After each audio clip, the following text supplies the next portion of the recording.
아니고 할머니들이 막 찜질방에서 계란 사주고 그 매실차 사면서 기분 내고 있었는데 아들이 잘리게 생겼어. 욕 안 하게 생겼어요? 응. 그래서 지금 어르신들도 지금 많이 바뀌고 있어. 박근혜로는 안 되겠다. 예.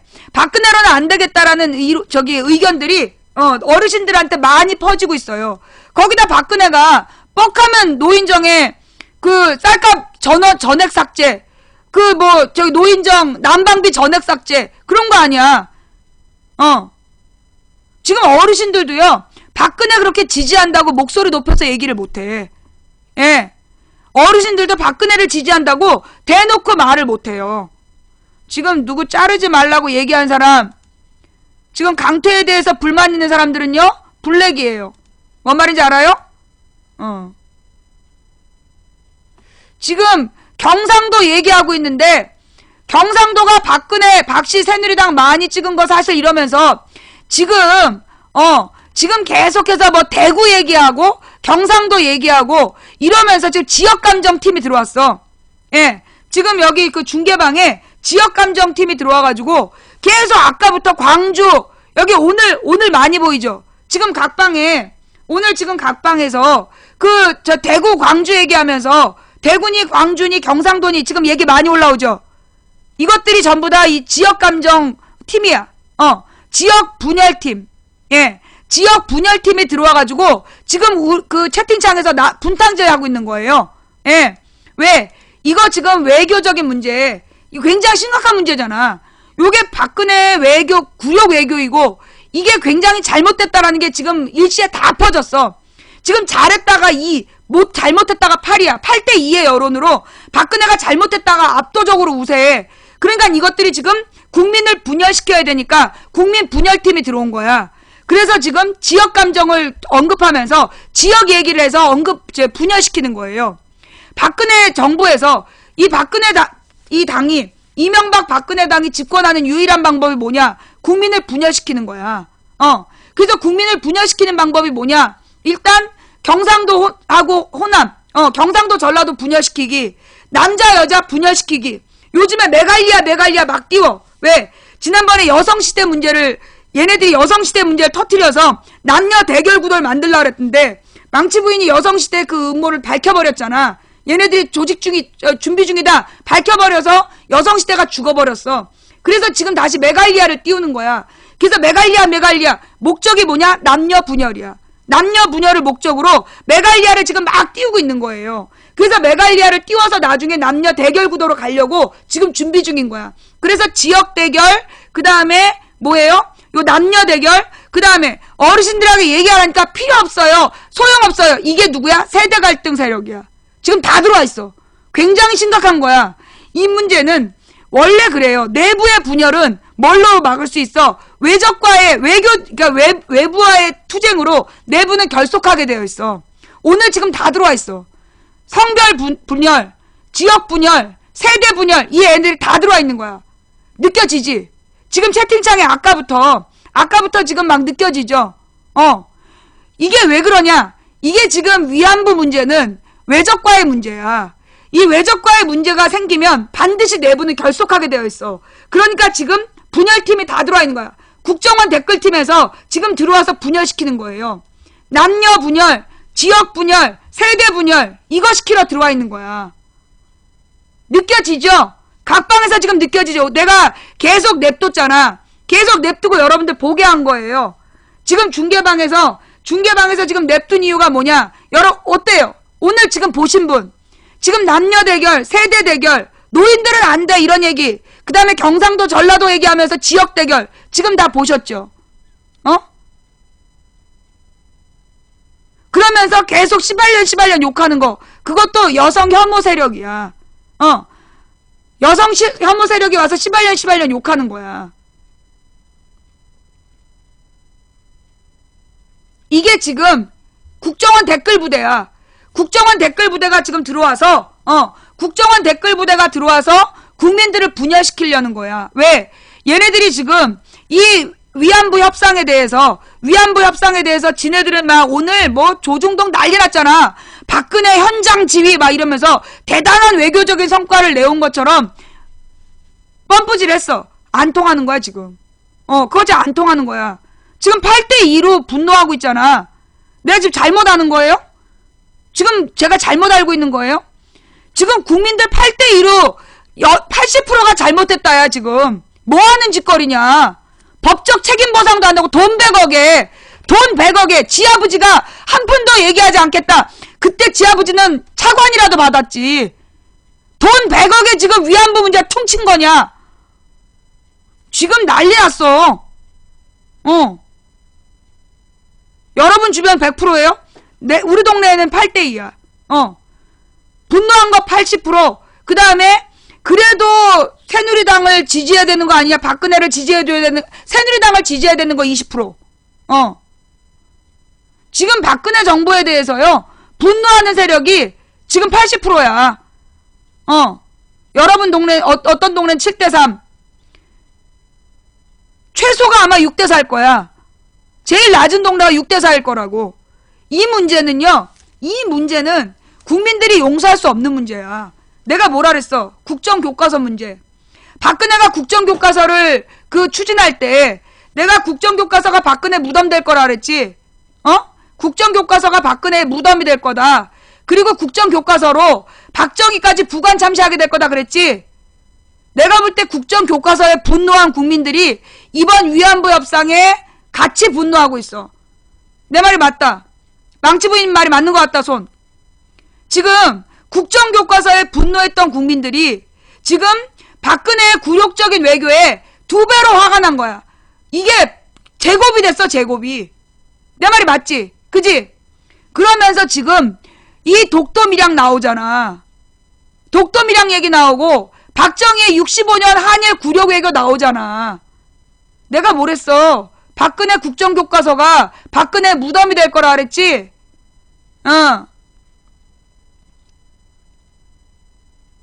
기가 막히죠? 왜 그러냐 하면 우리 국민의 기본 정서에 항일이 있어. 불과 내가 성장하다 80년대까지만 해더라도요. TV 드라마에서 70년대 80년대까지 TV 드라마에서 계속 일본군하고 맞서는 독립운동 드라마가 3.1절마다 특집극이 있었다니까. 김영삼 때 그게 없어졌지? 원래 이 3.1 그러니까 일본 놈들하고 싸우는 이 항일 드라마가 80년대까지 나왔었어. 거기다가 2012년도에 가장 인기 있던 드라마가 뭐였어? 가면 쓰고 다니는 거. 가면 쓰고 일본 놈들이랑 싸웠던 거. 일본 제국주의랑 싸웠던 각시탈. 그죠? 각시탈이 유행했지? 그 다음에 영화, 암살. 영화 암살. 이게 정서적으로 영향을 미치는 거야. 이게 각시탈, 그 다음에 암살, 이런 것들 덕분에 국민들이 그 일제강점기에 대해서 다시 한번 생각하게 된 거야. 다시 한번 생각하게 되면서, 그래서 지금 항일 감정이 막 극단적으로 올라가 있는데, 뉴라이트 애들 데려다가, 한마디로 일본이 조선을 침략해서 조선이 발전하게 됐다는 개소리 한 새끼들한테 국정교과서 맡긴다는데, 누가 열이 안 받아? 당연히 열받는 거지.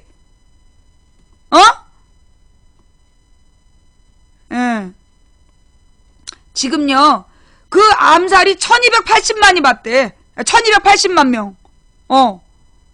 엄청난 숫자야. 야, 베테랑은 몇만 봤다고 매주 나왔잖아, 뉴스가. 그런데 암살은 1280만 볼 때까지 뉴스에 안 나왔어. 연말에 가장 많이 본 뉴스 하면, 가장 많이 본 영화 2위로 암살이 나왔어. 1280만이라고. 얼마나 웃기냐고요. 이 대한민국 언론이, 대한민국의 미디어라는 게 얼마나 그지 같은 새끼들이냐고. 베테랑은 몇만 봤다고 매일매일 뉴스에 나왔잖아. 몇만 봤다. 암살은 1280만이 봤다는 거 얼마 전에 뉴스로 한 번 나왔어. 올해의 영화 이러면서.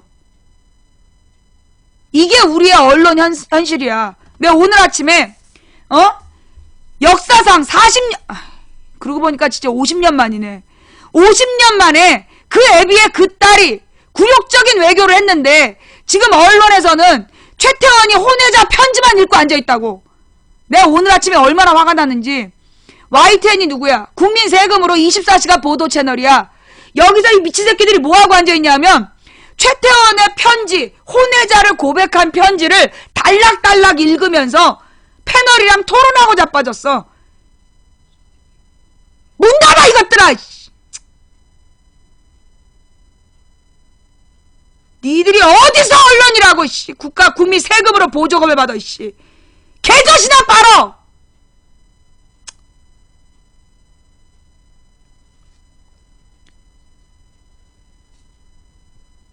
그래갖고 내가 부끄럽지 않냐 기자들아 이러고 돌렸더니 트위터에 올린 다음에 바로 최태원이보단 짧았지만 위안부 문제에 대해서 형식적으로 하더라고. 형식적으로. 오늘 같은 날 하루 종일 이 외교 옛날에 노무현 때였으면요 하루 종일 여기에 대해서 전문가들 데려다 분석해.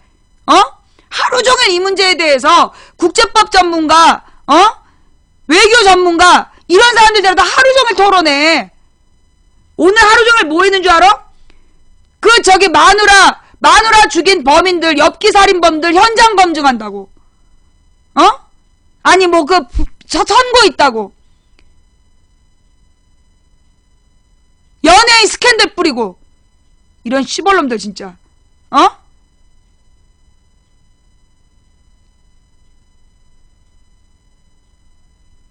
최태원의 혼외자에 관심도 없잖아 솔직히. 그걸 뭘 하루 종일 떠들고 자빠졌냐고. 오전 내내 그걸 왜 뉴스로 하고 앉아있어. 아니 이혼할 거면 이혼 서류 도장 찍으면 될 거 아니야.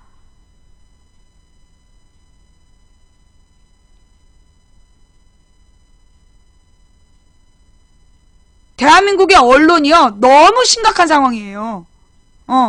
대한민국 언론이 정말 썩을 대로 썩어 있어.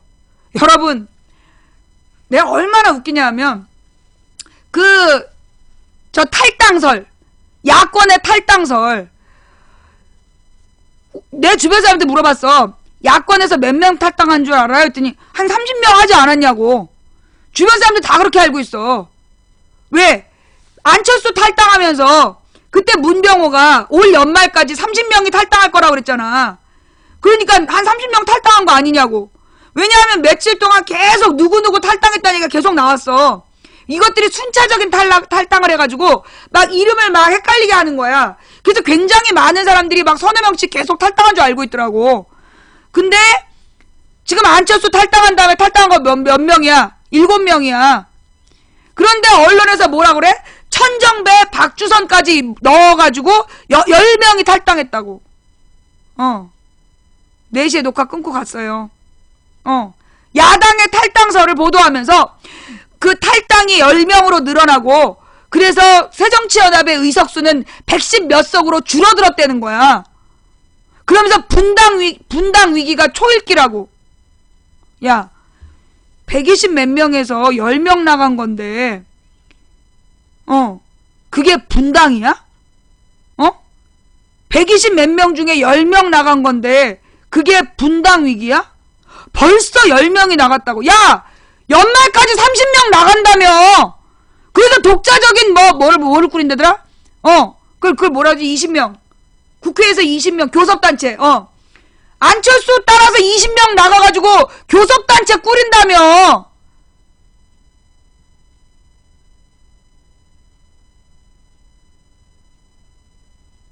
문제는 뭐냐? 지금 안철수가요. 그 자기의 혁신안을 멋있게 던졌잖아. 근데 그 혁신안을 문재인이 받기로 했어. 그 혁신안이 뭐냐? 한 번이라도 비리에 연루돼서 유죄 판결 받은 사람은 공천 주지 마라. 근데 우리 박지원 선수가 박지원 의원이 루비콘 강을 건널까 말까 그러고 있어요. 안철수하고 지금 협상 중이라고. 어쩔 거야? 우리 박지원 의원님 안철수 품에 안기시면 안철수가 안 받아줄 텐데. 안철수가 한 번이라도 유죄 판결 받으면 안 받아준댔는데 어떡하나? 안철수가 기소만 돼도 공천 안 준다 그랬어? 어떡할 거나?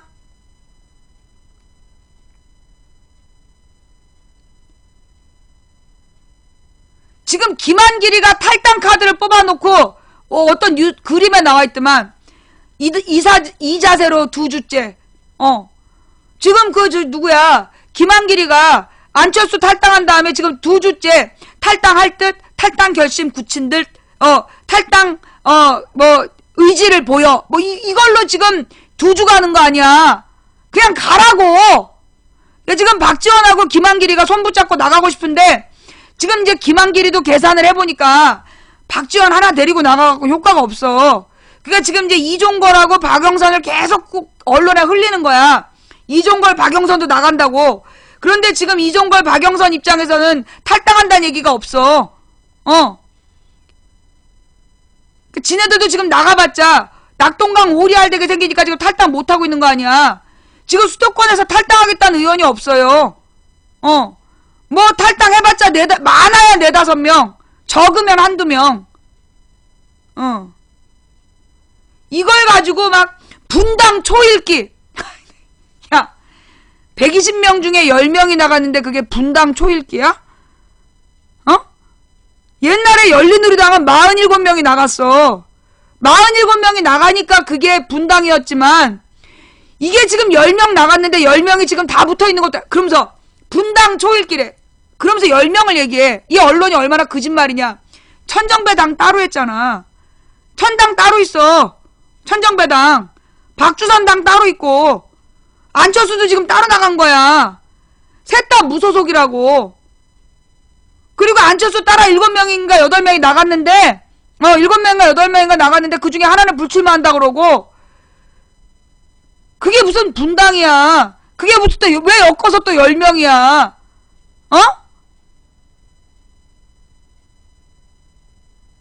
1분당 60초 읽기. 지금 언론은요. 왜 그러냐. 그러면서 이 언론에서 특히 경향신문 경향 한겨레 오마이를 시켜갖고 디립다 문재인 까대기. 그러면서 이 오마이에 오늘 아주 기가 막힌 글이 올라온 거야. 안희정이 안철수를 비판했는데 절차의 민주주의를 지키지 않았다라고 안희정이 안철수를 비판했는데 그 안희정이 놓친 것 이러면서 글을 썼어. 내가 어떤 미친 인간이 이따위로 글을 썼나. 그 안철수 지지자 그 한머식이 안철수 지지자 한머식이가 쓴 글이더라고. 말이야 막걸리야. 그래서 봤더니 진짜 댓글에 말이야 막걸리야? 이렇게 되어 있더라고요. 웬일로 오마이에 이런 글이? 그랬더니만 한상진이가 누구야? 안철수 선거 캠프 했던 사람이잖아. 2012년 대선 때. 그리고 2012년 대선 분석하면서 문재인 때문에 졌다고 개소리하고. 그게 한상진이야. 안희정이 놓친 거. 뭘 놓치긴! 규정과 절차에 따라서 뽑힌 당대표를 왜 물러나라고 그래?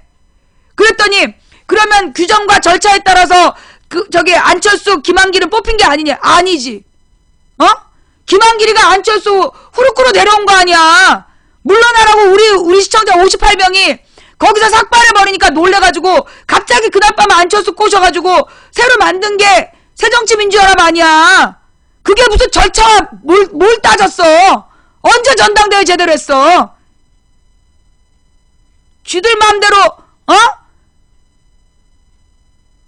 야바위꾼 마냥 양아치들 야바위꾼 짓거리 하듯이 그냥 대충 해가지고서는 대표 만든 주제에 그래놓고 왜 똑같은 기준으로 비판하지 않느냐. 왜 재보선을 실패했다고 안철수는 자르면서 문재인은 안 자르냐. 진짜 장난하나. 안철수가 지방선거 말아먹고 재보선도 말아먹은 거 아니야. 대놓고 공천을 그지같이 줘서 지방선거 공천할 때 그때 세월호 문제 터졌는데 세월호 문제에 대해서 정치적으로 악용하지 않겠다 15일 동안 놀러 다녔잖아.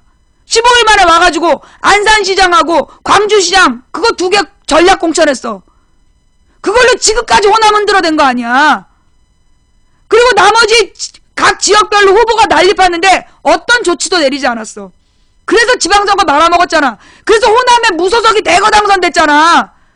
그리고 최문순하고 박원순이 당선됐기 때문에 선방했다고 우기고 남았어. 그 다음에 7월달 재보선이 있었어. 그 재보선에 기동민이가 광주 강산에서 준비하고 거기 여론 좋았어. 그런데 기동민을 기어이 어디에다가 동작인가 어디로 끌고 왔어. 그래놓고 권은희를, 서울에서 시경에 있던 애를, 권은희를 광주 광산에 꽂았어. 광주 사람들이 욕을 얼마나 많이 했는데 기억나지? 권은희 꽂았다고. 호남을 무시하느냐 쌩 난리가 났어요. 그래서 그 지방선거 때 어떻게 됐어? 그 재보선 때 쌍망한 거 아니야. 미니 총선이라 했던 그 재보선을. 그래서 물러난 거지. 지방선거 말아먹고 재보선 말아먹고 그래서 물러난 거지. 문재인은 이번에 지가 전략공천했어? 문재인이 재보선에 전략공천했냐고. 어디서 문재인한테 책임을 물어? 나 진짜. 정치의 지읒자도 모르는 인간들이 정치 평론한다고 진짜.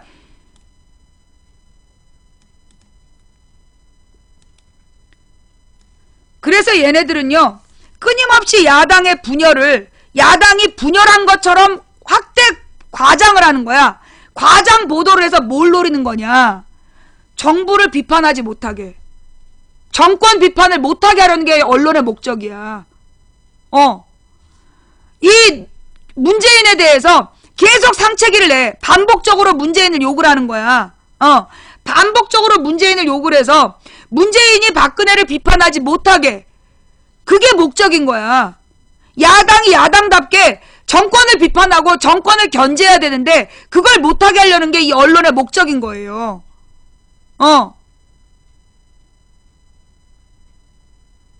안철수가 그동안 뭘 보여줬어? 안철수가 정치개혁 뭘 했냐고. 그동안에 출석은 꼬박꼬박 하면서 법안 낸 것도 없더만. 법안 낸 것도 없고 발언한 것도 없고 아무것도 안 하고 자리만 차지하고 있었어. 그래놓고 고작 한다는 얘기가 국회의원 수를 줄여야 된다. 줄이긴 왜 줄여? 모자란데. 국정감사에 뭐 하나 발표한 게 없어.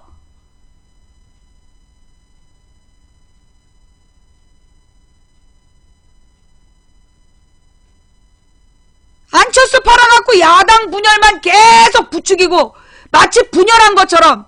그런데 지금 야당 의원들이 오늘이 30일이고 내일이 31일이야. 올 연말까지 30명 나간다며. 작년 재작년에 나간 애들까지 합쳐갖고 10명 나갔대. 다 합쳐서 8명 나갔어. 안철수 포함해서. 안철수 빼고 7명 나간 거야. 30명 나간다며. 이 새끼들이 국민을 등신으로 알아요. 국민을 계속 속일 수 있다고 생각하는 거야.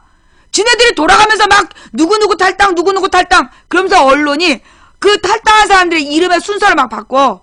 그럼 뭔가 눈은 착시를 일으키거든. 뭔가 새로운 사람들이 많이 탈당한 줄 알아. 그래갖고 한 10명 최소한 10명이 탈당한 줄 알아. 7명인데 강강술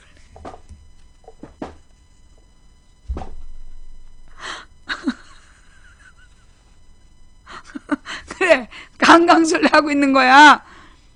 그 강강술래의 기원이 그거잖아요. 그 이순신 장군이 저 멀리 배를 타고 육지를 바라보는 일본 놈들한테 이쪽에 사람 많다 이거 보여주려고 그 손 붙잡고 동그랗게 뛰라고. 그러니까 불빛에는 이렇게 뛰는 사람이 보인단 말이야. 근데 계속 뛰니까 사람이 되게 많구나. 그래서 만든 놀이가 강강수월래예요. 예. 강강수월래가 그런 식이야. 그러니까 지금 탈당 기사가 강강술래식 기사라고. 탈당한 거 딱 7명이야. 안철수 빼고 7명. 그걸 돌아가면서 마치 되게 많이 탈당한 것처럼. 아유. 야! 그런 와중에 지금 박근혜가 추진하고 있는 게 뭐야?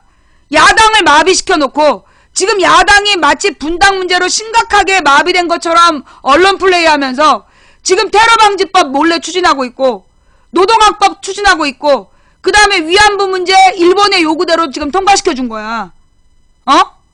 이게 결국 목적이 뭐냐 하면 친일 재벌들이 일제 강점기 때 번 돈으로 그걸로 지금 재벌하고 있는 새끼들이 언론의 대주주야. 언론의 대주주들이 그 언론을 통해서 박근혜의 친일, 친재벌 정책을 후원해주는 거예요. 그래서 우리 국민이 깨어 있어야 되는 거야. 10억엔 이 작은 돈인 줄 아냐? 야, 박정희 기념사업에 1,500억 썼어. 그 돈만 위안부들한테 줬어도 15배야, 이 씨발놈들아. 10억엔 이 큰 돈이라는 돈. 먹고 떨어져, 이 새끼들아. 씨발놈들이 진짜.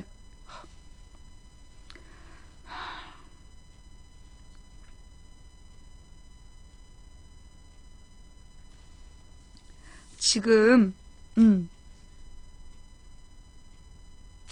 막 들어오신 분들 많이 놀라셨죠? 이거 다 컨셉이야. 사실 가까이서 보면 내가 이런 사람은 아니야. 우리 잠깐만 쉬어갑시다.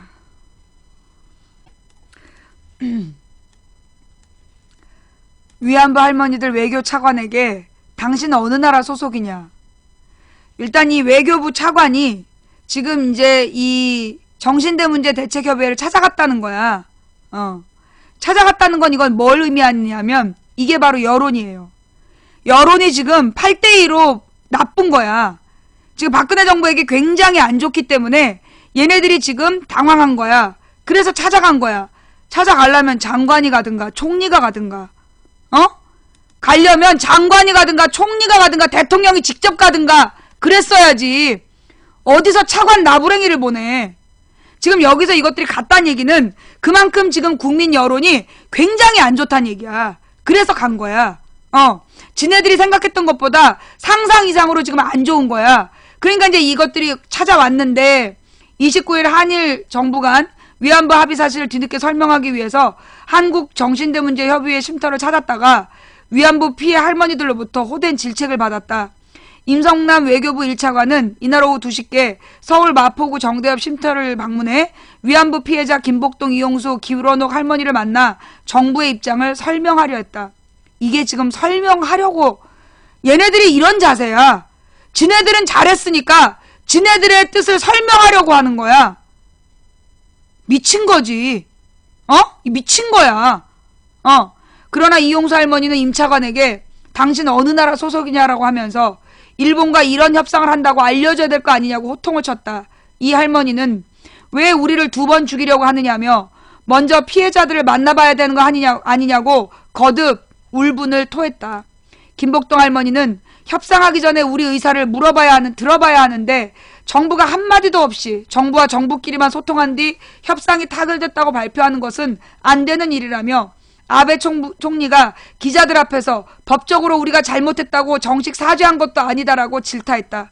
김 할머니는 한일 정부 간 소녀상 이전 합의에 대해서도 역사의 증표로 우리 역사에서 과거에 이런 비극이 있었다는 표시로 놓은 것을 옮긴다는 건 말이 안 된다고 쐐기를 박았다. 임 차관은 이에 우리 할머니들 보시기에는 부족한 것이 많을 것이라며 원칙은 할머니들의 존엄과 명예를 회복하는 것이 목표라고 주장했다. 그럼! 그따위로 하면 안 되지, 씨!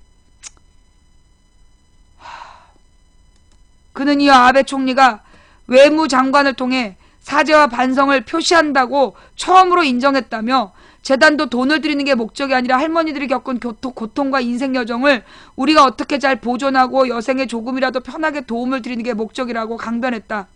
그는 사전에 왜 협의를 못했냐 하시는데 제 마음으로야 당연히 협의를 하고 싶었지만 교섭이라는 것은 상대가 있고 여러 가지 사정이 있다며 사흘간 잠을 한숨도 못 자고 할머니들이 우리 어머니라고 생각하고 협상에 임했다며 거듭 군색한 해명을 했다.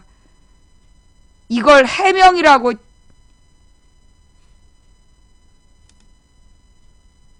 똥뚝간에 쳐박아도 이거 걸음도 알다 변명을. 자, 드디어 기사가 났어. 박정희 1965년 한일협정과 놀랄 만큼 닮았다. 완전히 그리고 최종적으로 해결한다. 최종적이고 불가역적으로 해결. 쐐기를 박은 굴욕 협상. 요게 지금 3시 34분에 나왔네요. 자, 박근혜 대통령 3년차인 15년 12월 28일 한일 위안부 문제 합의는 박정희 전 대통령 3년차 이거 봐. 미디어 오늘 기사예요. 이게 어디 신문인지 왜 물어봐? 어? 미디어 오늘 기사인데 아까부터 어디 신문 기사예요 자꾸 물어보는 이유가 뭐야? 제목으로 검색해보면 나와. 어? 제목으로 검색하면 나오는데 어디 신문이에요? 어디 신문이에요? 아까 여기 채팅창에 다 나온 기사잖아. 왜 이 기사가 두려워? 그래서 말 돌리는 거야? 박근혜 대통령 3년차인 15년 12월 28일 한일 위안부 문제 합의는 박정희 3년차 65년 6월 22일 한일협정과 닮았다. 똑같이 3년차네. 국민 특히 피해자의 목소리가 무시됐고 일본 정부의 심기를 거스르지 않으려고 노력한 흔적이 보이며 공동의 합의문을 만들지 않아 각국 정부와 언론의 입맛대로 해석할 여지를 남겼다. 해당 합의로 문제를 덮는 효과도 비슷하다. 지난 28일 양국의 합의 내용은 위안부 문제에 일본 정부가 책임을 통감한다. 아베 총리 사과 표명, 한국 정부가 설립하는 피해자 지원을 위한 재단에 일본 정부가 지금은 내고 이후 양국이 협력해 사업을 한다는 것 등 세 가지다. 65년 체결된 한일협정, 즉 한국과 일본이 기본 관계에 관한 조약과 부속협정 4가지와 비교해보자. 첫째, 국민 피해자 목소리 외면하고 최종적으로 해결. 61년부터 김종필 당시 중앙정보부장이 비밀리에 진행한 61년부터구나. 한일협상 내용이 알려지자 64년부터 국내에서는 한일회담 반대운동이 시작됐다. 당시 김 전 부장은 제2의 이완용이라는 비난을 받으며 끝내 3억 달러를 받고 피해자 개인의 청구권 문제를 끝냈다. 3천억 받았다는 얘기죠. 그때 돈 3천억이면 지금으로 따지면 수십조야. 지난 28년 외교장관회담 결과가 나오자 비판이 쏟아지는 것을 보면 지금도 크게 다르지 않다. 김민철 민족문제연구소 책임연구원이 29일 미디어오늘과 통화에서 이번 합의는 65년 한일협정과 사실상 똑같다고 말했다. 지난 28일 한일 외교장관은 위안부 문제가 최종적이고 불가역적으로 해결될 것을 확인한다고 발표했다. 1965년 한국이 발표한 합의문에서 양국이 피해자 청구권 문제에 대해 완전히 그리고 최종적으로 해결한다고 한 것과 닮았다. 피해자의 목소리가 충분히 반영되지 않았는데 최종적으로 해결한다는 것은 피해자의 목소리를 묵살하겠다는 뜻이다. 김 연구원은 그동안 피해자 할머니들과 시민단체가 요구했던 것은 일본 정부의 법적 책임을 묻고 교육사업, 즉 위안부 문제를 삭제했던 일본 교과서에 이를 다시 실어서 가르치라는 것이라고 말했다. 한일 합의문에는 이런 내용이 없다. 일본 정부의 심기를 건드리지 않기 배상이 아니다. 김 연구원은 합의문은 긍정적으로 해석하더라도 민간이 아닌 국가 간에 문제 제기를 하지 않겠다는 것인데 이것도 전적으로 일본 쪽 의견을 들어준 것이라며 명백하게 책임을 묻지 못하게 한 것이라고 말했다. 한일 외교장관은 양국 정부는 향후 유엔 등 국제사회에서 이번 문제에 대해 상호 비난 비판을 자제한다고 발표했다. 이거 무효로 해도 됩니다. 이거 무효예요. 왜? 이명박이 외교적으로 발표된 14선언, 6.15 선언 전부 다 무시했잖아. 우리는 박근혜 협상을 무시하면 돼요. 예. 박정희 정권은 65년 한일협정에도 일본 정부의 책임을 묻지 않았다. 60년 일본 극비문서에서는 회담이 이전부터 과거에 대한 보상 없이 경제 기술 협력으로 해결하겠다는 전략이 담겨 있다. 일본은 결국 독립축하금 3억 달러를 한국 정부에 지급했다. 일본 정부의 불법 행위에 대한 법적 책임을 위해서는 보상이 아닌 배상을 해야 한다. 지난 28일 기사다. 일본 외상은 배상이 아니라며 도의적 책임이란 데 변함이 없으며 법적 책임은 65년 청구권 협정으로 해결이 끝났다는 점도 변함이 없다고 말했다. 한국 대법원은 일제에 의한 피해자 문제, 반인도 범죄 문제는 해결되지 않았다고 판결했는데 박근혜 정부가 이를 뒤집으며 일본 의견을 받아들인 것이다. 다카키 마사오의 딸다운 다카키 마사오의 딸다운 일이죠. 대법원의 판결을 뒤집으면서. 그러니 우리는 이 협상을 받아들일 수 없어요. 65년 당시 피해자에 대한 증거가 없다는 이유로 일본 정부가 한국에 3억 달러를 주면 국내에서 개인 피해자가 발생했을 때 해결하겠다고 합의했다. 하지만 일본은 93년 강제징용 피해자 관련 기록을 한국에 보내 60년대 당시 거짓말했다는 것이 드러났다. 이번 위안부 문제 해결 방식도 비슷하다.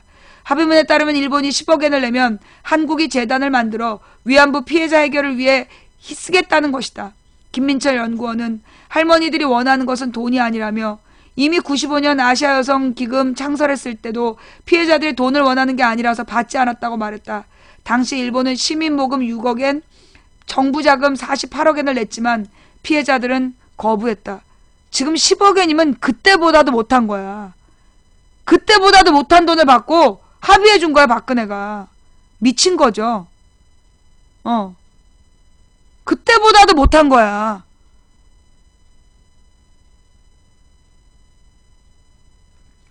공동 합의문 없어 제멋대로 해석. 65년 한일협정은 공동 합의문이 없었고 한일 정부가 각자 기자회견을 통해 각 국민에게 소식을 전했다. 한국 정부는 당시 강제징용 피해자의 미지불금, 사망자 부상자에 대해 보상에 대해서 앞으로 더 이상 청구할 수 없다는 항목을 빠뜨린 채 발표했다. 야, 그러니까 박근혜도 뭘 빠뜨렸는지 모르는 거야 지금. 일본은 현재까지 이 항목을 근거로 개인 청구권을 부정하고 있다. 지난 28일 역시 공동 합의문 없이 각 외교장관이 기자회견을 통해 합의문을 전했다.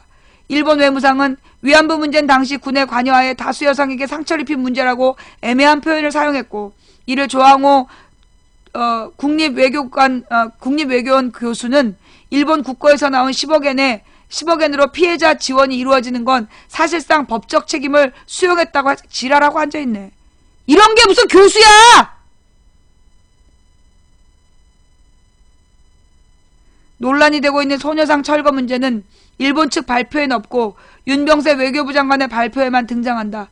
한국 측 합의문에는 한국 정부는 일본 정부가 주한 일본 대사관 앞 소녀상에 대해 공간의 안녕 및 위험의 유지라는 관점에서 우려하고 있다는 점을 인지한다며 관련 단체와 협의해 해결되도록 노력하겠다고 했다. 김민철 연구원은 이는 한국 정부가 공권력을 동원해 소녀상을 철거하겠다는 것이라고 봤다.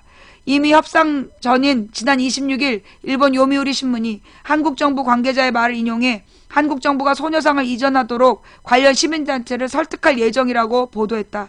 그러자 조준혁 외교부 대변인은 터무니없는 언론 플레이라고 해명했지만 실제 합의문에는 소녀상 철거가 언급돼 있다. 한국 정부가 언론 플레이를 한 셈이다. 1965년 한일협정과 2015년 위안부 문제 협상은 양국 정부의 최종 목표가 아니라고 볼 수 있다.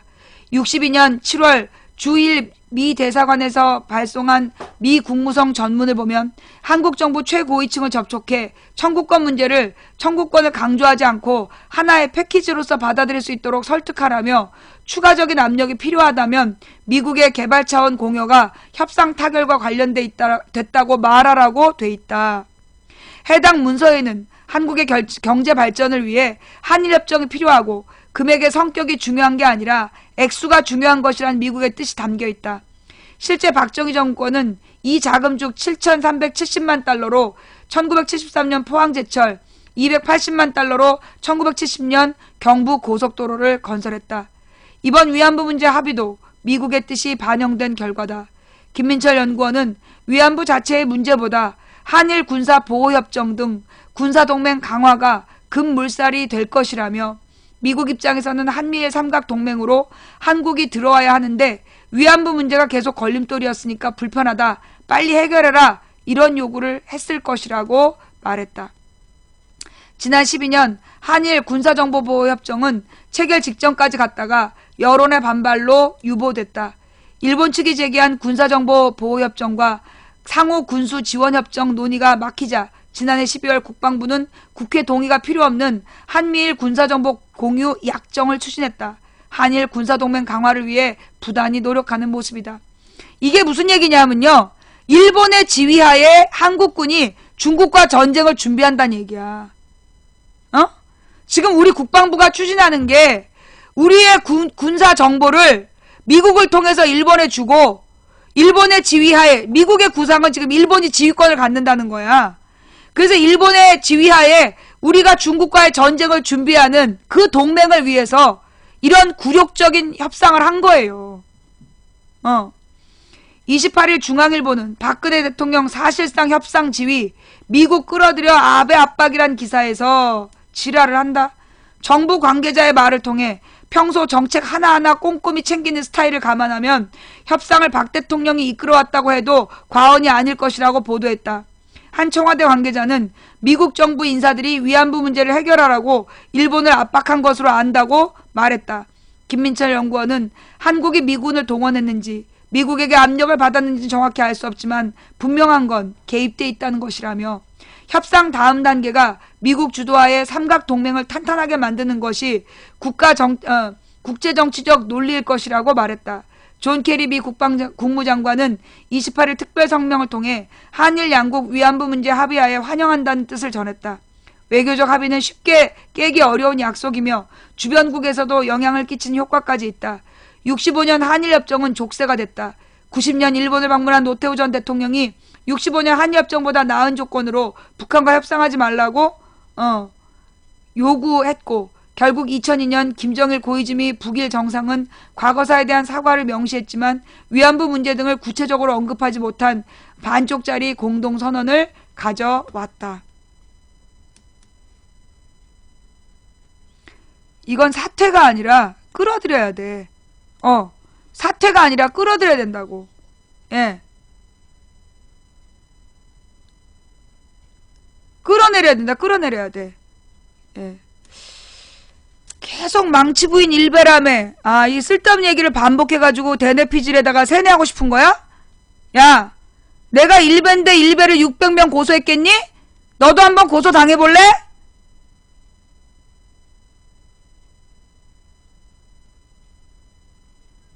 지금요, 이번 이 굴욕적인 외교, 이 굴욕 외교 협상을 얘네들도 당황한 거야.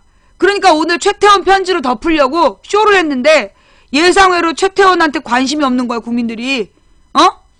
그 유명한 그 연예인이 아니기 때문에 관심이 별로 없어.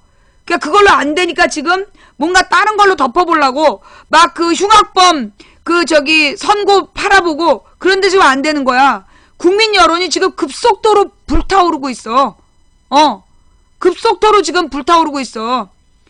박지원 페이스북 글은 뭐하러 봐요? 뭐라 그랬는데? 탈당한대? 빨리 하라고 그래. 어제 뭐 루비콘 강가에 서 있네 어쩌네. 뭐 오늘은 한강 내일은 뭐 낙동강 뭐 계속 강 바꿔가면서 그러지 말고 탈당할 거 빨리 하라고 그래. 관심도 없어. 박지원 페이스북에 무슨 뭐 중요하다고 그거 봤냐고 물어봐. 최태원이나 박지원이나 관심 없다고.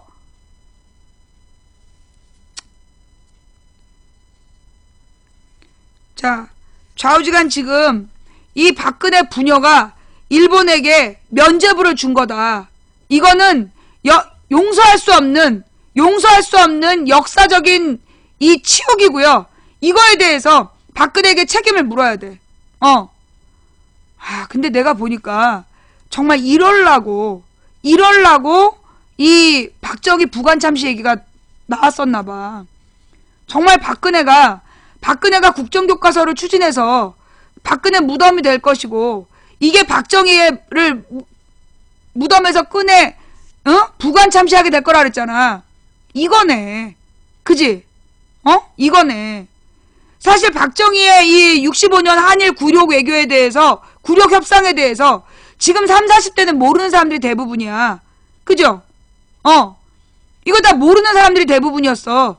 그런데 박근혜가 이번에 이런 그지같은 협상을 함으로써 결국 박정희가 한 짓이 무엇인지를 만천하에 드러낸 거야. 근데 이게 박근혜가 국정교과서를 추진하면서 친일 그 뉴라이트 입장을 대변하지 않았다면 국민의 관심사가 이렇게 높지 않았을 수 있어. 지금 종편에 개구라가 통할 수도 있는 거야.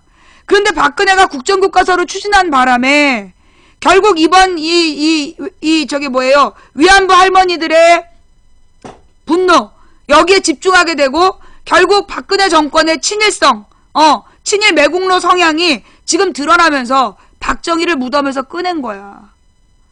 야, 어쩌면 일이 이렇게 어때요, 여러분? 제가 9월 달에 얘기했던 역사적 획기적 성과는 무슨 역사적 획기적 굴욕 외교지.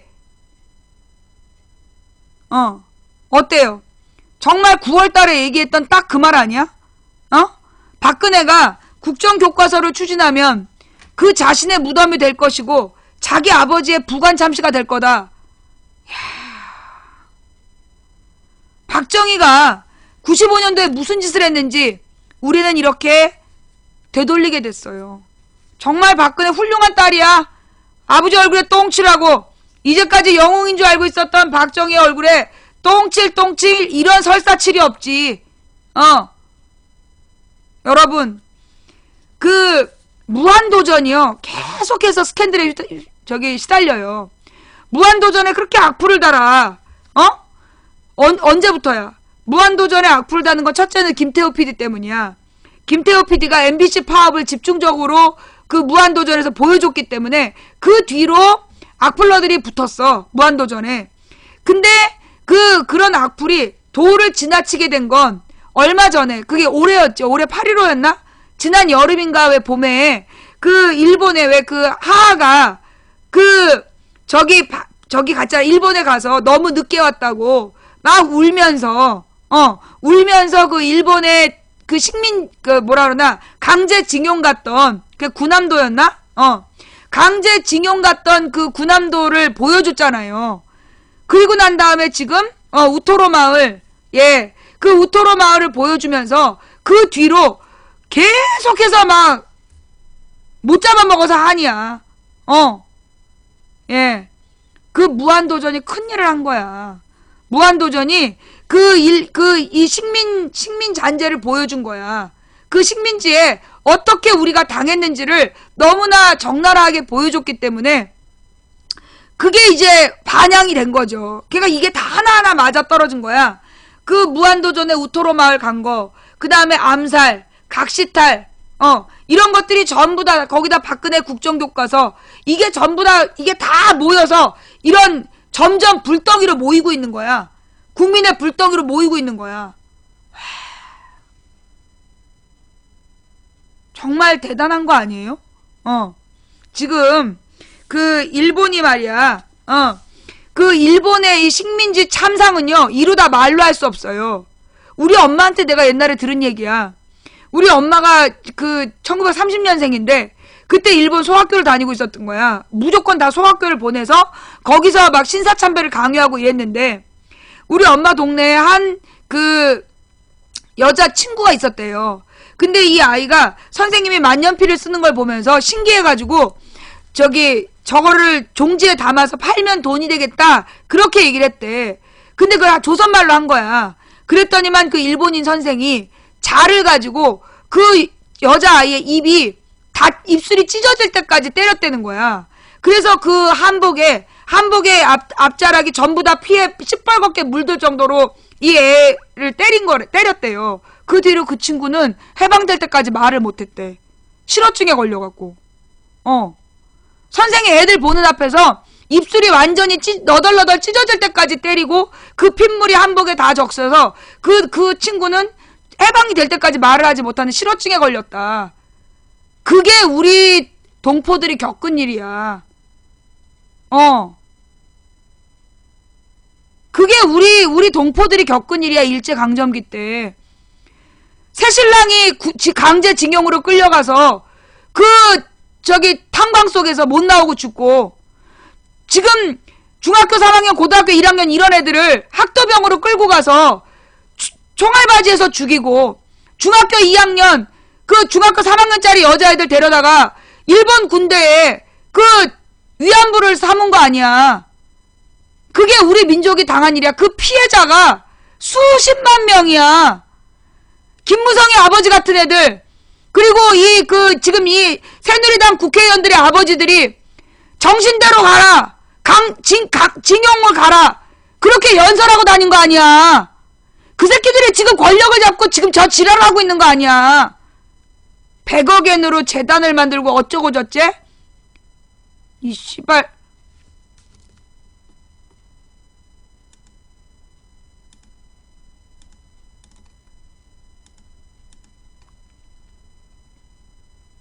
여러분, 제가 독일을 갔는데요. 독일에 갔는데 독일에는 모든 도시에 유태인 기념관이 있어. 유태인이 당한 그 피해를 기념관이 다 있는 거야. 그래서 그 기념관에 유태인이 어떤 피해를 히틀러에게 당했는지를 전부 다 기록을 해놨어. 그리고 독일에서는 독일 총리가 기회가 있을 때마다 해마다 반복적으로 유태인 대학살에 대해서 사과해요. 독일의 총리가, 독일의 정치인들이 기회가 될 때마다 유태인에게 저지른 반인륜적 그 만행에 대해서 독일은 심각하게 반성하고 있다라고 얘기하고 있어. 우리도 일본한테 그렇게 받을 수 있었어. 그거 누구 때문에 못 받는 거야? 박정희 때문에 못 받는 거야. 우리도 일본으로부터 그런 해마다 사과를 받을 수 있었는데, 그리고 보상을 받을 수 배보상을 받을 수 있었는데 못하고 있는 이유가 누구 때문이야? 박정희 때문이었어. 그런데 이제 박근혜가 불가역적이라는 말로 바꿀 수 없는 굴욕적인 외교협상으로 더 이상 어떤 논의도 못하게 앞으로 대통령이 바뀌어도 국제사회에서 발언을 못하게 못을 박은 거야. 이거 그냥 두면 되겠어? 이거 그냥 두면 되겠냐고.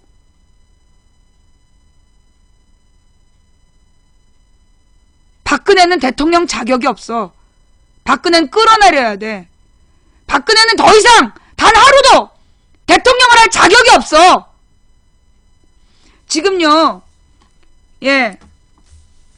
좋아. 여기까지 하고 다음 주제로 넘어갈게요. 근데 시간이 5시네. 5시까지 끝내야 되는데. 자, 현재 시청하고 계시는 분들이 4,200분이 넘어요. 아까 4,200분이 넘는 분들이 지금 보고 계시는데, 현재 추천은 3,600. 딱 800명이 추천 안 하고 보고 있어요. 니들은 누구니? 지금 추천 안 하고 보고 있는 800명. 너희들의 정체가 뭐니? 정말로 궁금하다. 아까 10미니트 한번 했는데 이래. 추천 안 하고 보고 있는 님들아. 님들 요원이에요? 까먹었어요. 너무 재밌어서 까먹었어요. 야! 멍치부이님, 여자친구랑 같이 보고 있어요. 아이디 하나로. 동생 아이디예요. 야! 추천은 따로 하자. 공짜다. 다음 이야기는 뭐냐면요. 지금 이제 지금 현재 대법관에서 굉장히 중요한 말을 했어. 무슨 말을 했느냐? 그 진보적인 판결이나 논쟁 하지 마라. 어서오세요, 김 부장님. 바로 나가야 돼. 왜? 6시에 수학하고. 학교에서 피자 먹어가지고 도시락하고 피자 3조각 먹어서 지금 배는 안 고파. 그럼 저기 어디 가는데? 한림. 그럼 데려다 줘야 되겠네? 버스 타고 가면 30분이라서 안 데려다 줘도 돼. 그래? 혼자 갈 거야? 나 버스 타고 가. 김 부장님이에요? 작가장님이시자. 김 부장님이시고. 전교 5등 하신, 우리 김 부장님이 들어오셨어요. 자, 다음 이야기로 넘어가면, 연극부 부장님이시기 때문에, 자, 죄송합니다. 애가 하나다 보니까 이래요.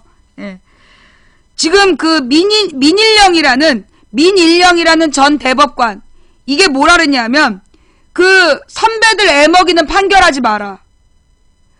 내가 그랬잖아. 지금 사법부가 썩어 들어가고 있다. 사법부가 지금 썩어 들어가고 있다는 얘기 했잖아요. 이게 왜 중요하냐 하면, 어떤 나라가 민주주의 국가냐 아니냐는, 어떤 나라가 민주주의 국가냐 아니냐의 척도가 뭐냐, 기준이 뭐냐 하면, 사법부가 독립되어 있느냐예요. 여기서 사법부가 독립되어 있다라는 표현은 그 의미가 뭐냐 하면, 판사가, 그 법정의 주인인 판사가 대통령이든 누구든 어느 권력에도 영향받지 않고 오로지 자신의 양심과 법에 따라 판결하는 거, 그걸 사법부의 독립이라 그래요. 사법부의 독립이 그런 의미야. 그래서 모든 재판장을 뭐라고 부르냐면 존경하는 재판장님이라고 불러. 근데 여기서 존경하는 재판장님이라는 표현이 뭐냐면, 당신은 신적인 존재라는 의미를 갖고 있어요. 당신은 모든 것을 결정할 수 있는 이 공간의 유일한 대빵이다. 당신이 이 땅, 이곳의 유일한 그 주인이다. 이런 뜻으로 존경하는 재판장님이라는 표현을 전 세계에서 쓰는 거야. 그 이유가 뭐냐면, your honor 이렇게 표현해요. 이 honor라는 표현 자체가 굉장히 영광스러운, 이런 뜻이야. 그래서 어떤 신적인 영광을 표현하는 거야. 왜냐하면, 신이 모든 걸 결정하잖아. 재판정의 판사가 그만큼 중요한 인물이란 뜻이야.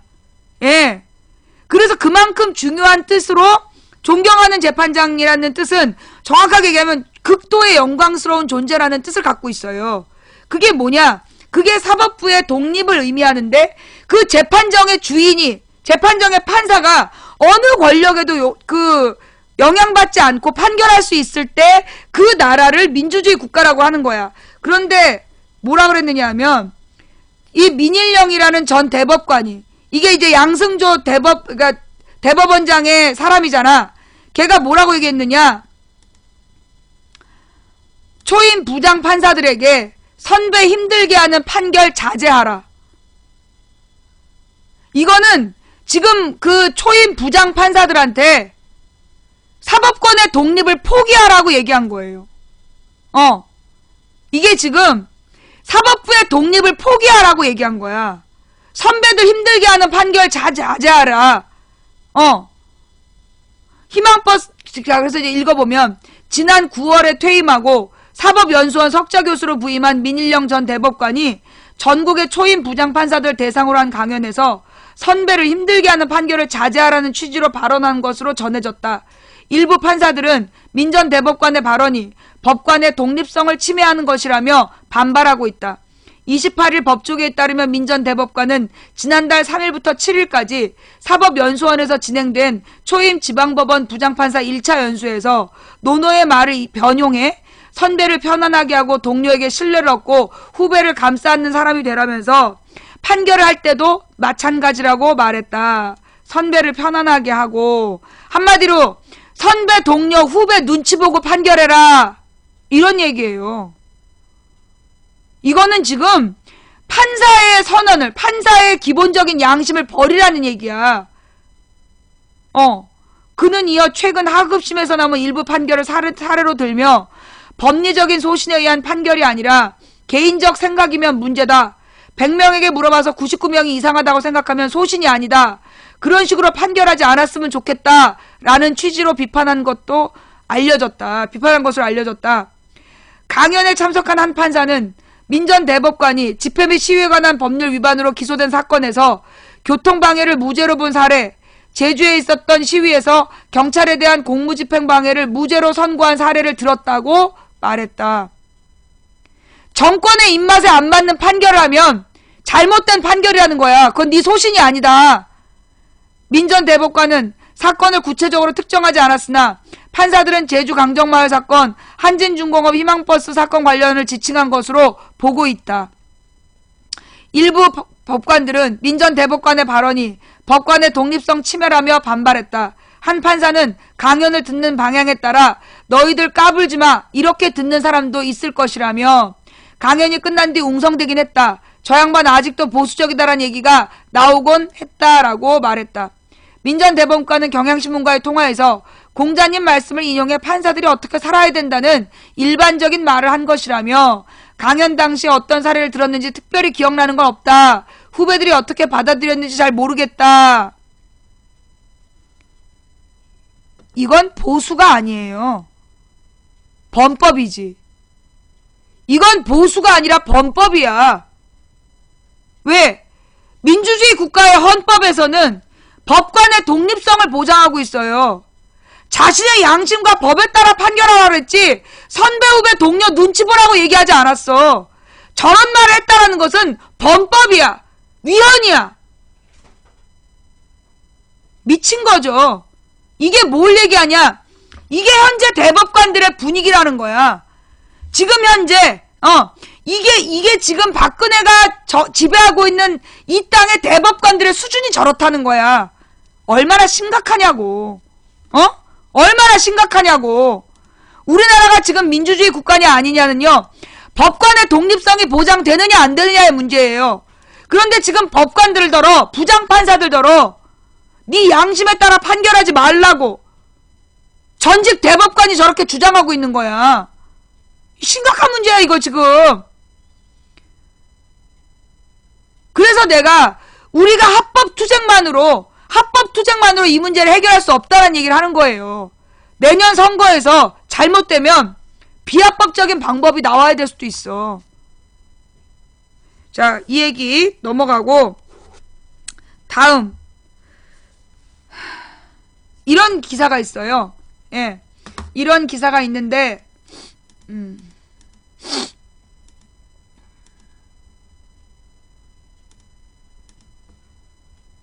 뭐 여러분들이 잘 안 보는 언론이라서 예.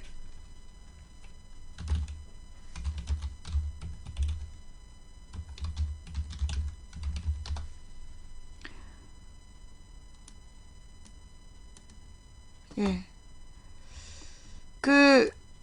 여러분 잘 모르는 언론인데요. 블로터라고 해서 그러니까 이 인터넷 관련한 기사들이 많이 나오는 그런 신문이에요. 그러니까 언론이에요. 여기에 예상 외의 기사가 실렸어. 이 기자가 그 정부의 이 검열을 피하기 위해서 한국 얘기 안 하고 프랑스 얘기를 빗대서 얘기한 거예요. 예. 프랑스 얘기를 빗대서 반테러법의 또 다른 테러, 감시와 검열. 돌이켜보면 2015년 비극의 시작과 끝이 프랑스 파리에 집중됐다. 지난 1월 파리에서는 프랑스 주간지 샤를리 에브도를 겨냥한 이슬람 극단주의자들의 테러가 발생해 12명의 목숨이 희생됐다. 11월도 파리였다. 또 이슬람 극단주의자들의 손으로 테러가 자행됐다. 파리 곳곳에서 인질극이 벌어졌고 자살 폭탄 테러로 130명이 넘는 무고한 시민의 운명이 크게 요동쳤다. 테러 공포는 유럽을 넘어 전 세계로 번졌다. 튀니지의 테러에서 사망자 대부분이 영국인이었으며 러시아에서는 여객기 폭발 사건이, 레바논의 베이루트에서는 자폭 테러가 연이어 발생했다. 각국에 비상이 걸렸다. 반테러법, 수사권 강화법, 테러 방지법. 서로 말은 조금씩 다르지만 목적은 대체로 비슷하다. 테러를 방지하고 테러 위협의 가능성이 있는 이들을 색출해내는 것이다. 영국과 중국, 미국 그리고 국내에서도 정치권의 테러와의 전쟁을 준비하기 위한 법이라는 무기를 준비 중이다. 하지만 걱정하는 시선도 많다. 테러를 방지하는 것이 법을 거꾸로 시민의 사생활을 심각하게 침해할 수 있다는 우려다. 특히 온라인 세상에서 시민의 자유와 사생활이 걱정이다. 각국의 정부, 혹은 수사기관은 테러를 막기 위함이라는 명분으로 통신과 소셜미디어, 문자메시지 내용까지 들여다보려 하기 때문이다. 각 나라의 정치권과 수사기관이 권한을 확대하기 위해 테러라는 비극을 이용하고 있는 거 아니냐는 우려마저 나오는 것은 이런 이유다. 뭐요? 여기 중요한 말이야. 이 친구가 앞으로도 계속 기사를 쓸 수 있는지 모르겠지만 각 나라의 정치권과 수사기관이 권한을 확대하기 위해서 테러라는 비극을 이용하고 있는 거 아니냐는 우려마저 나오는 것이 이런 이유다. 뭔 말인지 알겠어요? 응? 즉 테러 사건을 이용해서 미국은 NSA를 만들었잖아. 국가안보국. 그래서 모든 사람의 개인정보를 빼돌린 거 아니야. 착취해가지고 그 모든 민간인들에 대해서 사찰했단 말이야. 그러다 이번에 애국법이라고 바꾸면서 그런 민간 사찰을 조금 줄이는 방향으로. 그러나 여전히 민간을 사찰하고 있어요. 미국도요. 예. 이 말이 무슨 말인지 모르겠어요? 이 말이 무슨 말인지 모르겠어? 자, 계속해서 설명할게요. 예. 오늘 점심 먹으면서 그네 지지했던 친구에게 망부님 얘기를 들었던 거 조단조단 얘기했네요. 귀 기울여 듣더군요. 희망이 보이더군요. 다행입니다. 예. 자, 계속해서 갑시다. 보안 잠금 해제하고 암호 빗장 풀어라. 반테러법에 빨리 응답하는 나라는 중국이다. 중국은 현지 시각으로 지난 12월 27일 이른바 반테러법을 통과시켰다. 중국의 반테러법은 오는 2016년 1월부터 시행된다.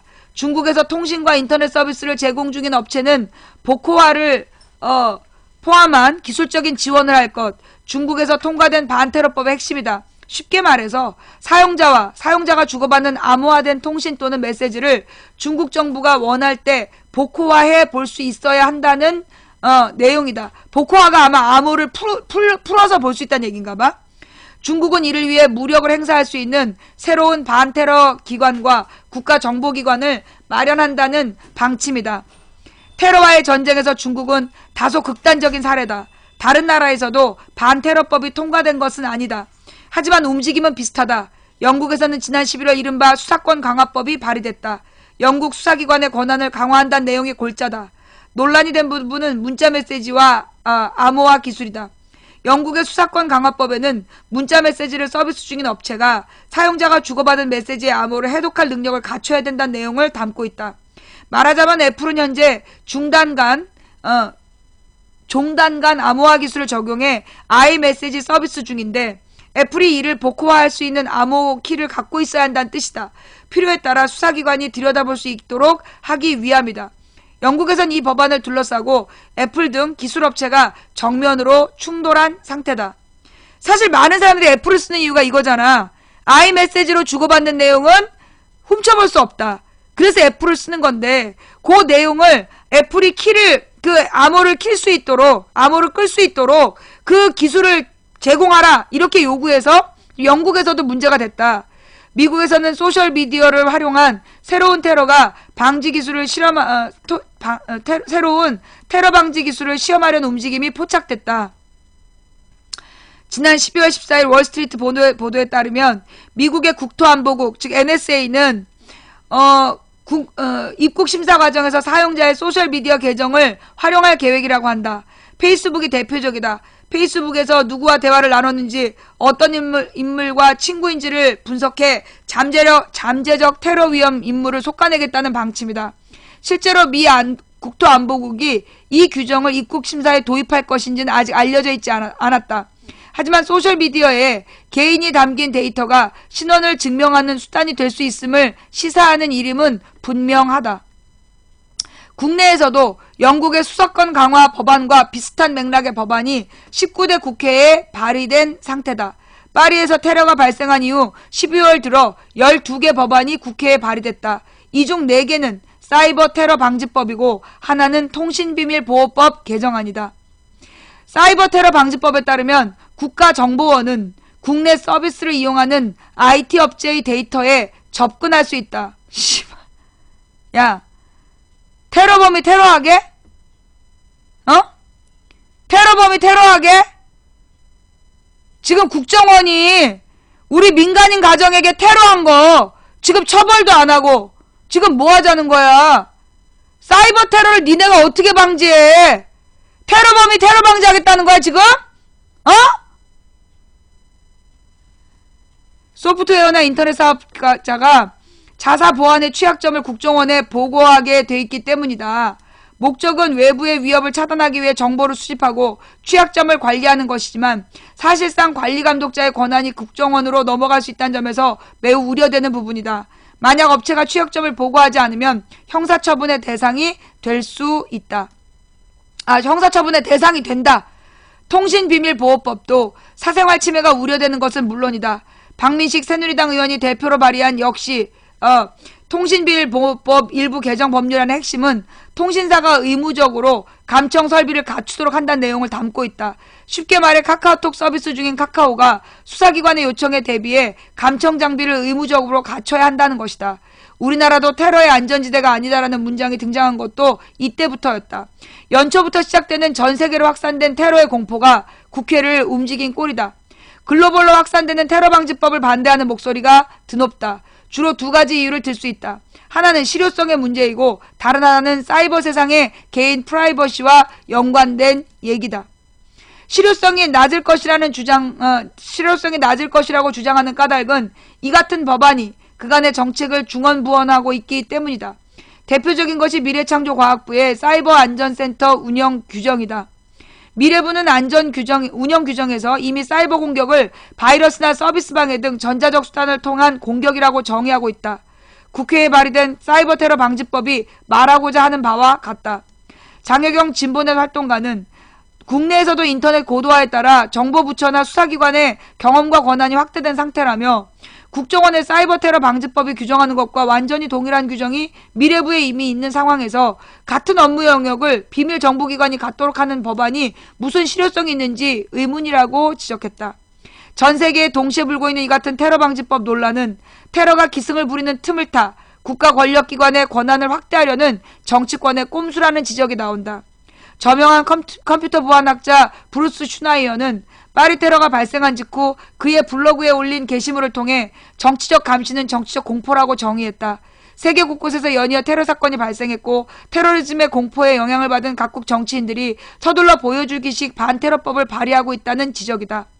브루스 슈나이어는 위협을 줄이는데 효과가 없음에도 무엇인가를 하는 정치의 한 형태라며 감시장치는 정치인의 귀이며 정치의 기본적인 도구는 더욱더 심한 감시라고 지적했다. 테러에 대한 대중의 공포를 이용한 정치인의 보여주기식 입법활동이 결국 시민자유의 축소로 이어진다는 우려다. 장여정 활동가는 테러 방지를 명분으로 정보기관이 비극적 사건을 권한 확대에 이용하고 있는 것이라며 눈앞의 추궁을 피하려고 내놓은 엉터리 해법은 결국 인터넷에서 시민의 정치권을 축소할 것이라고 지적했다. 사실 우리나라는요, 주민등록제도가 있잖아요. 주민등록제도가 있기 때문에 사실 다른 나라에 비해서 범죄자 색출이 쉬워요. 범죄자 색출이 쉬운 나라야. 우리나라에서 그러니까 지금 유가려 유우성이 들어왔던 방법, 중국에서 제주도로 들어온 다음에 제주도에서 국내선을 타고 본토로 들어오는 이런 방법, 제주도만 강화하면 되는 거야. 제주도에서 국내선 탈 때, 그래서 요즘에 다 신분증 확인해요. 그렇잖아. 우리나라에는 주민등록증이라는 게 있어서 이게 미국에 주민등록증이 없어요. 그거 알죠? 주민번호라는 게 있는 나라가 우리나라밖에 없어. 거기다가 온 국민의 지문을 갖고 있는 나라도 우리나라밖에 없어. 그래서 우리나라가 안전한 나라야. 만약에 정말로 이 외부에서 우리나라를 무슨 테러범이 들어올 수 있다. 그러면 제주도에서만 막으면 되는 거야. 오늘 처음 알았어, 이것도. 주민번호 제도가 아닌 게 우리나라밖에 없어. 주민등록제도를 만든 게 박정희잖아. 간첩 잡겠다고. 철저히 간첩을 잡겠다고 우리나라의 모든 국민의 지문을 확보하고 있는 나라야. 그래서 우리나라가 치안이 좋은 거예요. 예.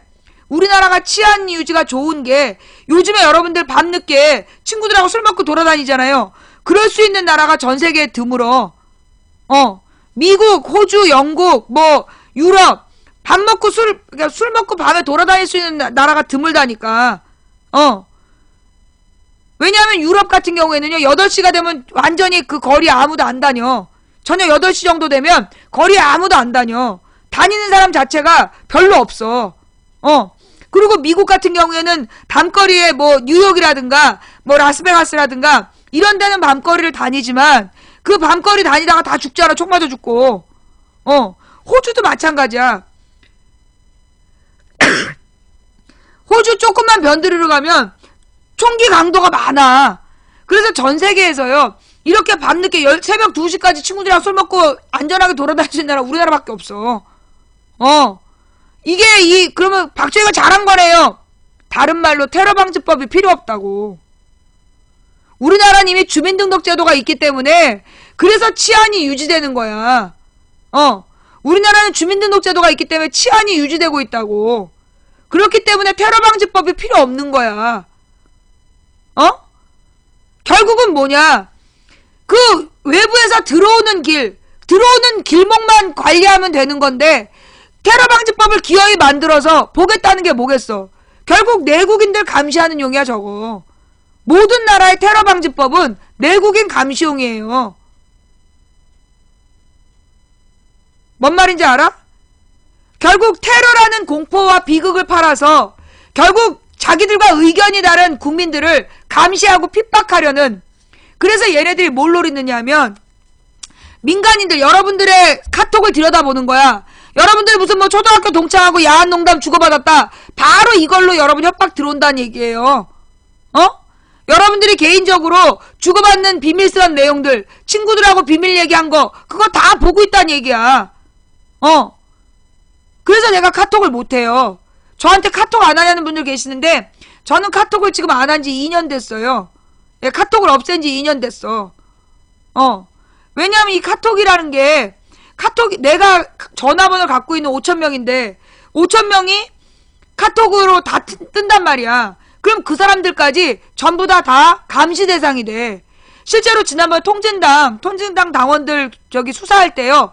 통진당 당원의 전화번호가 3,000명이었대. 그 3,000명 카톡까지 다 들여다본 거야. 그래서 통진당 당원의 지인이 부부끼리 잠자리에 대해서 나눈 대화까지 다 들여봤다는 거야. 얼마나 기가 막혀. 그래서 카톡을 없앤 거야, 내가. 카톡 없애고 내가 텔레그램만 쓰는 이유가 그거예요. 예, 다 털린다고 봐야 돼, 다 털린다고. 예. 그래서 지금은 제가 텔레그램을 하는데, 오늘 아침에도 텔레그램 내 전화기로 비밀번호가 왔어요. 예. 여러분, 텔레그램을 까신 다음에, 전화번호 입력하라고 그러면, 여러분의 전화를 입력하셔야 돼요. 그래야 여러분의 전화로 카톡, 텔레그램 비밀 암호 코드가 가는 거야. 그러면 그 코드를 여러분이 입력하시고, 텔레그램을 사용하는 건데, 그때 꼭 내 번호를 써! 그럼 나한테 암호키가 와! 나한테 그렇게 쌓인 암호키가 100개야! 좌우지간. 결국은요, 이 카톡에 대해서, 어떻게 보면 이 카톡이 지금 굉장히 많은 영업을 창출하고 있잖아. 카카오 택시. 그죠? 카카오 대리기사, 카카오 택시. 지금 카카오톡이 새로운 영업 창구가 되고 있어. 그런데 지금 그 카카오톡이 여러분들이 어디서 누구를 만나고 이런 거 정보가 다 갖고 있어. 여러분이 만약에 애인이랑 무슨 어디 모텔 앞에서 사람 불렀다, 차 불렀다, 다 알고 있다는 얘기야. 뭐 양다리다, 다 안다는 얘기야. 정부에서 다 들여다본다는 얘기야. 예. 그래서 지금 우리들의 민간 사찰, 우리 국민에 대한 정부의 감시 감독, 사실 우리는요, 이 주민등록증을 만들었다는 것만으로도 100% 감시당하고 있어요.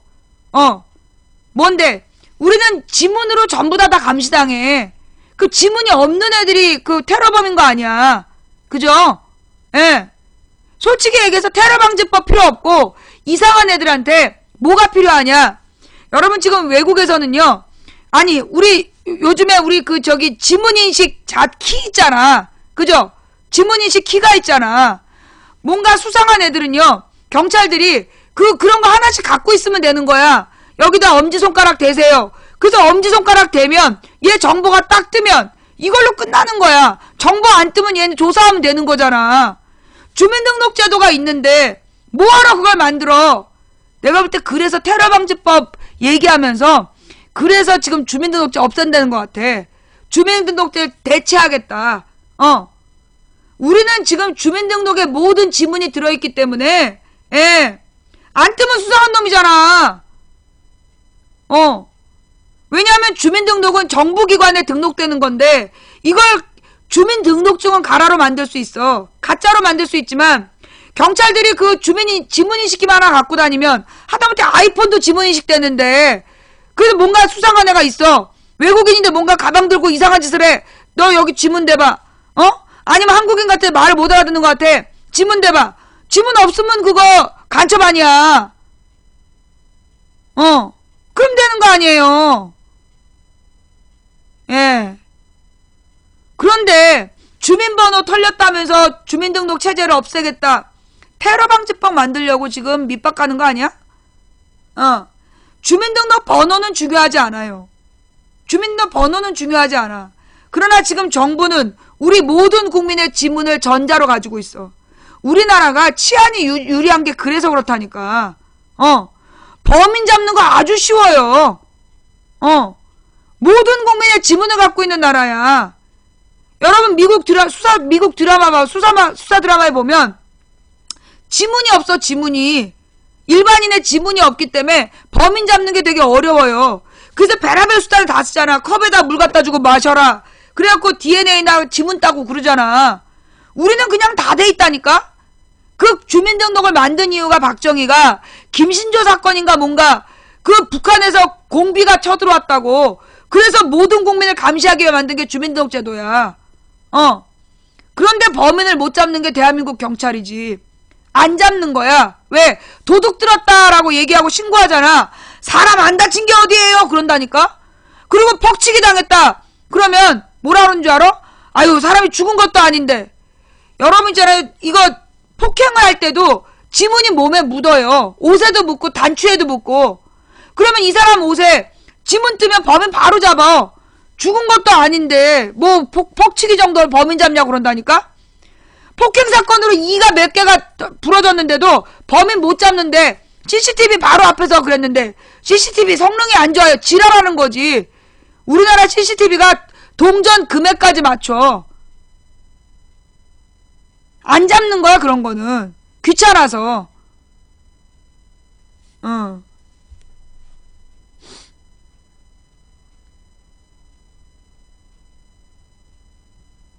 자, 좌우지간 그 얘기까지 했고요. 또 하나 기사가 있어. 우리가 다 같이 봐야 될 기사 또 하나. 뭐냐?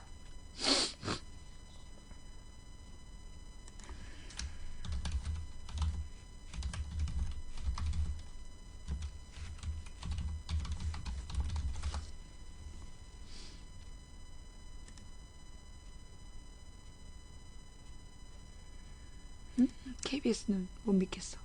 잠깐만요.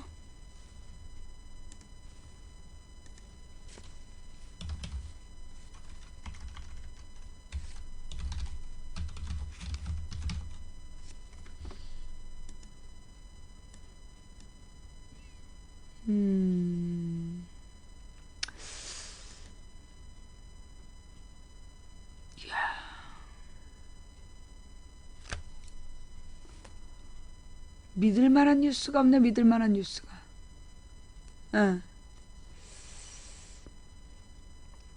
전부 다 마음에 안 드는 뉴스들. 예. 이건 좀 긴가? 다 짧아. 유럽 간첩단 사건. 45년 만에 누명 완전히 벗어. 잠깐만.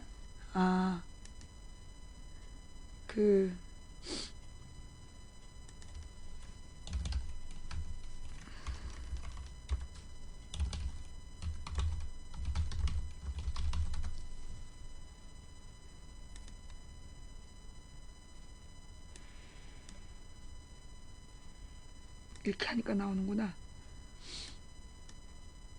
유럽 간첩단 사건 재심에서 무죄 확정. 기가 막힌 게 뭔지 알아요? 사형 집행된 지 43년 만. 이미 1972년에 사형됐어. 유럽 간첩단 사건이라는 걸로 사형이 집행된 지 43년 만에 무죄 판결을 받았어요. 1960년대 박정희 정권 시절 대표적인 공안 사건으로 알려진 유럽 간첩단 사건의 박노수 교수와 고 김규남 의원이 재심에서 무죄 확정 판결을 받았다. 기가 막히죠? 아니 이렇게 중요한 뉴스가 왜 포털 메인에 안 뜨냐고. 이들에게 사형이 집행된 지 43년 만이다. 유럽 간첩단 사건은 1960년 동백림, 즉 동베를린 사건 직후 발생한 공안 조작 사건이다. 대법원 3부는 박 씨와 김 씨 유족 등이 낸 재심 사건에서 무죄를 선고한 원심을 확정했다고 29일 밝혔다. 1955년 일본으로 건너가 동경대에서 유학 중이던 박 씨는 61년 영국 케임브리지대로 국제법 등을 전공하고 69년 2월 국내로 돌아왔다. 국내로 돌아온 지 2개월 뒤인 69년 4월 29일 박 씨는 중앙정보국 국가정보원의 전신으로 불법 연행됐고 유학 시절 북한 공작원에게 지령과 공작금을 받은 뒤 북한 노동당에 입당하고 독일 등지에서 간첩 활동을 한 혐의로 기소됐다. 국가보안법 위반, 방공법 위반 간첩죄로 기소됐다. 67년 민주공화당 국회의원으로 당선된 김 씨는 동경대 대학원 유학 당시 박 씨를 알게 됐다. 김 씨 역시 1969년 5월 1일 중앙정보부에서 불법 연행됐고 박 씨와 함께 유럽에서 이적 활동을 벌인 혐의로 기소됐다. 69년 11월 1일 법원은 박 씨와 김 씨에게 사형을 선고했다. 이들은 70년 3월 열린 2심에서도 사형을 선고받고 같은 해 7월 3일 사형이 확정돼 집행됐다. 2009년 진실 화해를 위한 과거사정리위원회는 박 씨와 김 씨가 중앙정보부의 불법 연행과 강압적인 협박, 고문, 가혹행위 등으로 인해 허위 자백한 것이라고 조사 결과를 발표했다. 중앙정보부 수사관들은 이들에게 권총을 겨누며 협박하는가 하면 무차별 구타와 고문 등을 한 것으로 드러났다. 이들 유족은 2009년 재심을 청구했다. 서울고등법원은 13년 10월 고문에 의한 임의성이 없는 허위 자백, 위법하게 수집한 증거 등을 이유로 무죄를 선고했다. 대법원도 원심의 무죄를 선고한 것은 정당하다며 원심을 확정했다. 한편 영국 유학 중 박 씨를 알게 돼 그와 접선한 혐의 등으로 기소돼 징역 5년을 확정받은 김판수 씨도 같은 날 무죄를 확정받았다. 그래도 살아있네요.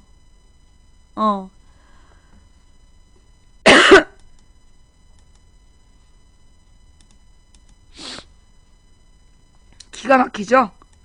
기가 막히죠?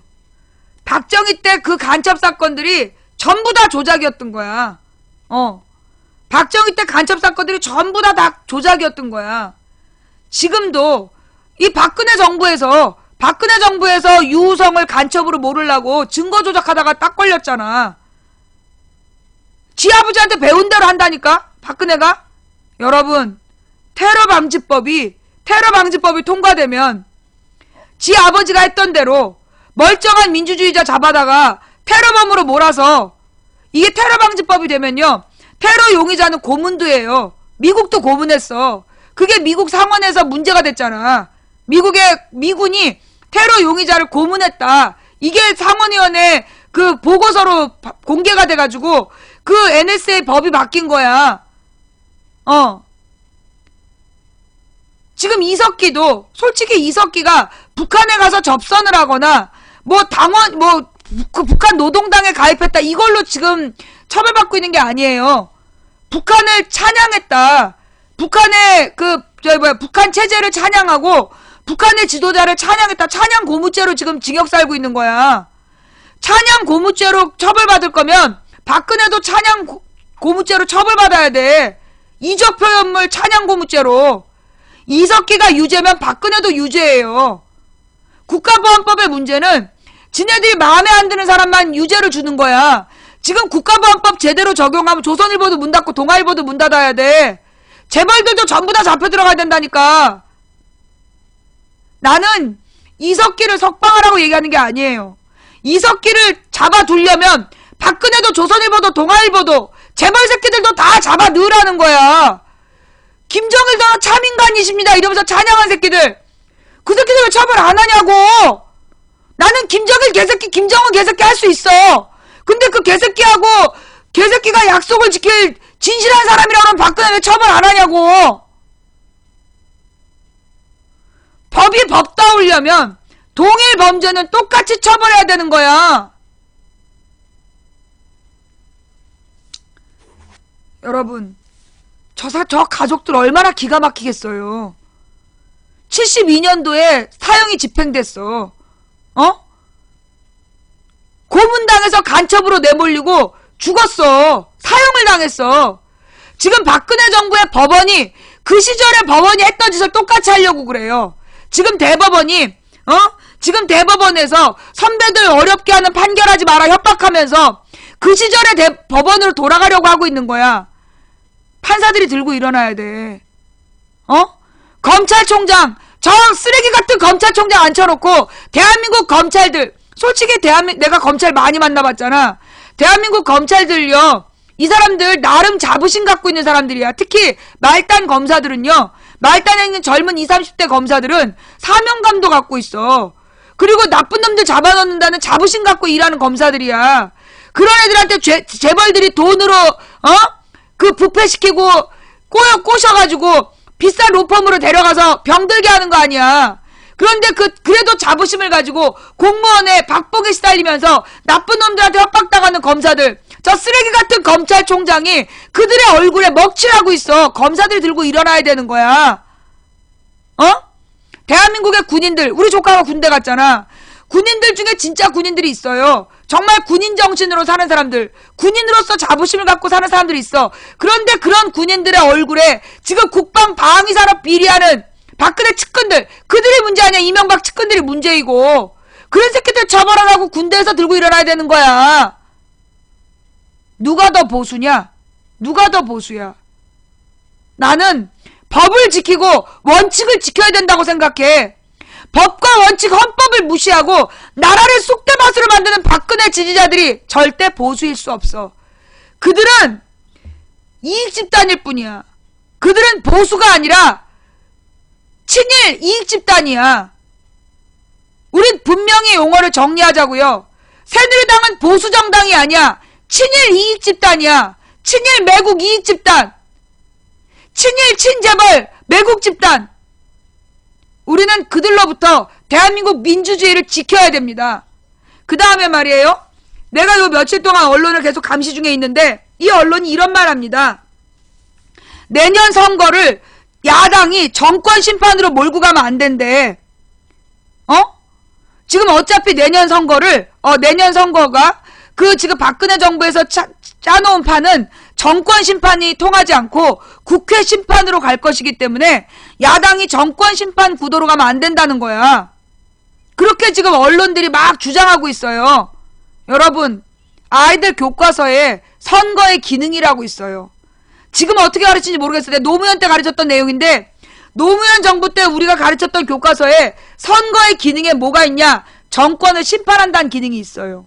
정치 권력의 정책을 심판하는 기능이 선거에 있다. 한마디로 정치 권력이 제대로 정치를 못했으면 그에 대한 심판 기능을 하는 게 선거다. 지금도 그렇게 배우나요? 선거는 정권 심판이야. 모든 선거가 정권 심판이라고. 그건 잘못된 게 아니야. 그게 선거의 기능이야. 교과서에 나오는 기능. 그런데 야당이 정권 심판으로 가면 필패한다? 지랄하네. 정권 심판으로 가면 박근혜 당이 이기지 못하니까 밑밥 가는 거지, 시벌놈들아. 지랄이야. 여러분, 그 정권 심판론 언제 가장 유행했는지 알아요? 2006년 지방선거 때. 2006년 지방선거 때 심판하세, 심판하세, 노무현 정권 심판하세. 그게 슬로건이었어. 모든 언론이 동시에 떠들었다니까? 이번 선거는 정권 심판의 성격이 강해서. 기억나요? 노무현 대통령 때 2006년에 지방선거라는데 지방선거는 중앙정치가 아니야. 그런데 그 지방선거 때 이번 선거는 노무현 정권에 대한 심판 성격이 강한 선거라서 이러고 언론에서 매 시간 보도했어. 그런데 뭐? 내년 총선은 정권 심판으로 다루면 안 돼? 아주 지랄이 창궐을 했어. 지랄 연병이 창궐을 했어. 아주 지랄 연병이 창궐을 해가지고 창자가 비집고 나오고 있어 지금. 가서 개젖이나 빨아. 그러면 개들이 그럴 거야. 너 같은 새끼한테 줄 젖 없다. 쥐젖이나 빨아라. 이 새끼들. 어디서 정권 심판으로 안 된다는 개소리하고 자빠졌어. 박근혜가 나라를 쑥대밭을 만들었는데 당연히 그걸 심판하는 선거지. 그 쑥대밭을 동조한 새누리당을 심판하는 선거지. 정권을 심판한다라는 말은 선거법 위반이 아니에요. 예? 정권 심판 이거 선거법 위반 아니에요. 당당하게 여러분은 정권 심판하는 선거를 하셔야 되는 거예요. 이 새끼들이 어디서 쥐잡빠는 소리하고 혼자 빠졌어.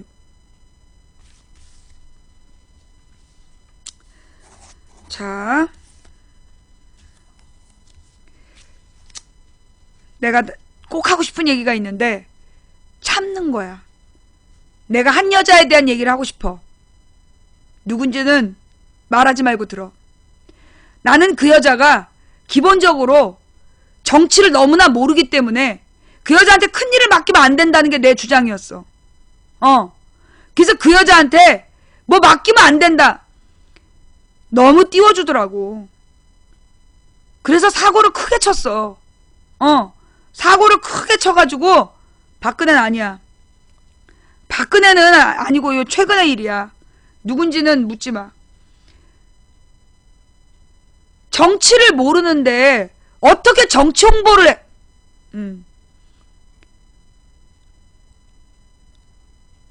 지금 새누리당에 그 누구니 조동원인가? 걔는 정치를 알아. 기본적으로 정치를 알아. 그래서 그 정치를 알기 때문에 어떻게 홍보를 하면 이기는지를 알아. 근데 이 여자는 정치를 몰라. 내가 볼 때 이 여자는 삼국지 한 번 안 읽어본 여자야. 정치가 뭔지를 모르는 여자한테 그 중요한 걸 맡기니까 여기까지만 할게.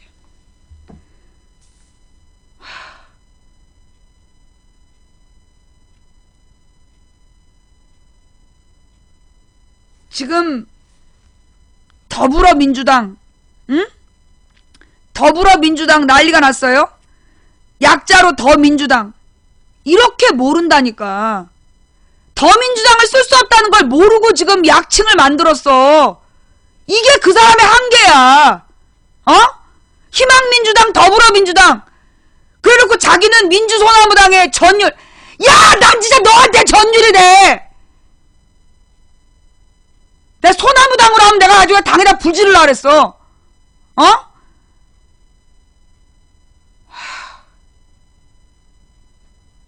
그래서 내가 민주연합으로 하라고 그랬잖아. 민주당은 김한길이가 말아먹었어. 김한길이가 민주당을 버리는 바람에 내가 뭐라 그랬어요. 내가 김한길이 당대표 되기 전에 뭐라 그랬어. 김한길이가 당대표 되면 민주당이 사라질 거다. 그 말 기억하는 사람. 김한길이가 당대표 되기 전에 내가 뭐라 그랬냐면 김한길이가 당대표가 되면 민주당이 사라질 거다. 내가 분명히 얘기했어. 민주당 사라졌잖아. 안철수 끌어들이면서 민주당 버렸어. 이름을. 그거 김민석이가 낼로 넘어간 거 아니야. 그럼 김민석은 누구야? 김민석이 옛날에 노무현 대통령이 국민경선으로 대통령 후보가 됐는데 노무현으로는 안 된다고 정몽준한테 갈아탔던 게 김민석이야. 그 김민석이 민주당 이름 낼름 집어가서 더 민주당이란 이름으로 홍보하면 그 후보도 전부 다 선거법 위반으로 걸겠다는 거야. 그러면 당선된 애들 전부 다 배지 떼는 거야. 이를 이 지경으로 만들었어. 지난번에는 김영삼을 떡하니 민주당 메인 화면에다 걸어놓지 않나. 정치의 기본을 모른다니까. 그런 사람한테 네이밍을 맡기면 어쩌자는 거야. 그리고 네이밍을 그래 네이밍으로 떴다며. 그럼 당명을 지가 정해야 될 거 아니야. 투표를 했어. 투표를. 나 진짜 프랭카드 만든 거 봐봐. 조동원이는 새빨간데 흰글씨야. 지금 김한길이가 뭐 했어? 당색깔로 파란색을 갖고 왔어. 여러분, 빨간색의 흰글씨보다 눈에 잘 띄는 게 파란색의 흰글씨예요. 맨날 지는 게, 맨날 우리가 졌던 게 그 새끼들 파란색의 흰글씨 써서 그래. 그게 명도상 가장 파란색이 심리적으로 가장 신뢰감을 주고 파란색의 흰글씨가 가장 눈에 잘 보여. 시각적 효과가 가장 뛰어난 색깔이야. 그래서 그 새끼들이 파란색을 썼던 거야. 그런데 프랭카드 봐라. 옥색의 검정 글씨. 야, 동네 떡볶이집도 그렇게 간판하면 아무도 몰라. 동네 떡볶이집 간판도 옥색의 검정 글씨 쓰면 아무도 안 온다고. 나 진짜. 지금까지 물론 조동원이가 큰일 했어. 빨간색의 그 박근혜 공약들 지금까지도 떠돌고 있잖아.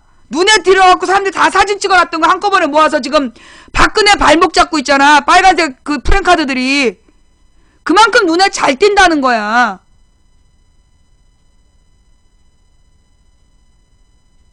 내가 볼 때 지금 민주당, 그러니까 지금 그 더불어민주당의 홍보 책임자는 홍보의 히읗자도 몰라. 참이슬 처음처럼 야 식당 가봐. 소주 주세요 그래. 그럼 물어봐. 뭐 드릴까요? 누구는 참이슬 주세요. 누구는 처음처럼 주세요. 누가 이름 보고 먹어. 그냥 소주 주세요야. 입새 소주도 잘 나가. 시티원도 잘 나가고. 그냥 소주면 잘 되는 거야. 진짜 이미 당 이름은 물 건너갔어. 당 이름을 정한다고 쇼할 때부터 수상하더라고. 좌우지간 그 더불어민주당이라는 당 이름 짓고 봐라. 나는 야당이라 그래서 비판하지 않는 거 아니야. 비판할 건 분명히 비판해. 어? 지금 야당의 그 홍보위원이 홍보에 대해서 너무 몰라. 정치를 모른다고. 내가 볼 때 선거법도 모르는 것 같아. 조동원이는 홍보만 전문가가 아니라 걔는 정치 전문가야. 정치 홍보 전문가라고. 이미 당 이름 바꾸는 건 소용없어. 그래서 내가 2번 당으로 간다 그러는 거야. 어? 지금 당 이름 봐봐. 논쟁 붙은 거 아니야. 그러니까 이 사람이 지금 감각이 떨어지기 때문에 정치를 모르니까 내가 볼 땐 그러면 어떻게 해야 되나요? 다른 사람으로 갈아쳐야 되나요? 이제까지 민주당은 늘 홍보에서 망했어.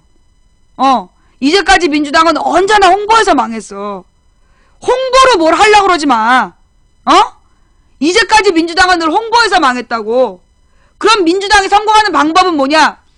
정책을 섹시하게 만들면 돼. 정책을 섹시하게 만들어서 그 섹시한 정책을 그 온라인 당원들이 여기저기 퍼뜨리는 거, 그 방법을 쓰는 수밖에 없어. 그 방법밖에 없어. 제발 띄우지 마. 차라리 부끄러워 죽겠어. 너무 비교되지 않니? 당 이름 얘기하지 마. 당 이름은 정해졌어. 당 이름 정해졌으니까 당 이름 바꾸라는 얘기도 하지 말고 내 앞에서 아예 당 이름 얘기를 하지 마. 당 이름 얘기하지 마. 그냥 2번으로 가. 2번. 아휴. 내가 지난번부터 경고를 했잖아. 그랬더니만 누가 뭐라는 줄 알아? 저는 1번이 돼야 되기 때문에 2번 당은 별로예요. 야! 지금 이 꼬라지로 하면 2번 유지도 어려워. 뭐? 1번이 돼야 되기 때문에 2번은 별로래. 1번, 2번 어떻게 나누는지는 알아? 여러분 1번하고 2번 기호가 어떻게 정해지는지 알아요? 1번은 그러니까 번호는 의석수로 따지는 거예요. 의석수가 제일 많은 당이 1번. 야당 여당으로 따지는 거 아니야. 의석수가 제일 많으면 1번, 두 번째로 많으면 2번, 세 번째로 많으면 3번 이렇게 되는 거야. 뭔 말인지 알아? 원외 정당. 지금 그 민주당이 원외 정당 국회의원 한 마리도 없다 이런 뜻이야. 걔네 기호도 없어. 예. 뭔 말인지 알겠어요? 의석수로 하는 거야. 그런데 우리는 1번이 될 거기 때문에 2번 당으로 하긴 좀 그래요. 그냥 교만해서 블랙 걸었어. 부끄러운 줄 모르고 또 트위터에다 따졌더라고. 그 트위터 차단했어요. 지금 2012년에 왜 망했어? 이명박이 나라 말아먹어서 야권이 무조건 승리한다며 176석 한다며 그 꼬라지 하다 말아먹은 거 아니야. 내가 뭐라 했어. 지금 80석도 어려워. 지금 이 꼬라지면 내년에 총선에서 80석도 어려워. 새누리당 220석 먹고 지들 멋대로 헌법 바꿔서 박근혜 왕으로 모실지도 몰라. 근데 뭐? 1번 당이 될 거기 때문에 2번 당은 별로야? 니들이 그러고 앉아있으니까 지금 망하는 거야. 정신머리 없는 것들아.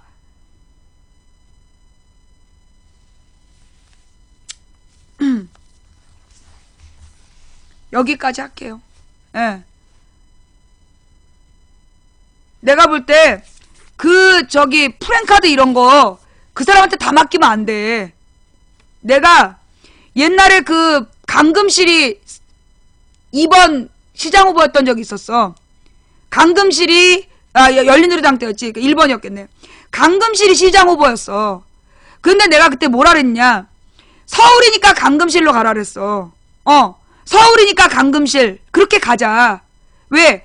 강금실과 서울을 강조해서 그리고 강금실이 그 당시에 이혼했나 그랬어요. 그래서 개인사적으로 이렇게 강조되면 뭐 불리할 수 있다 이래서 서울이니까 강금실이라고 가자.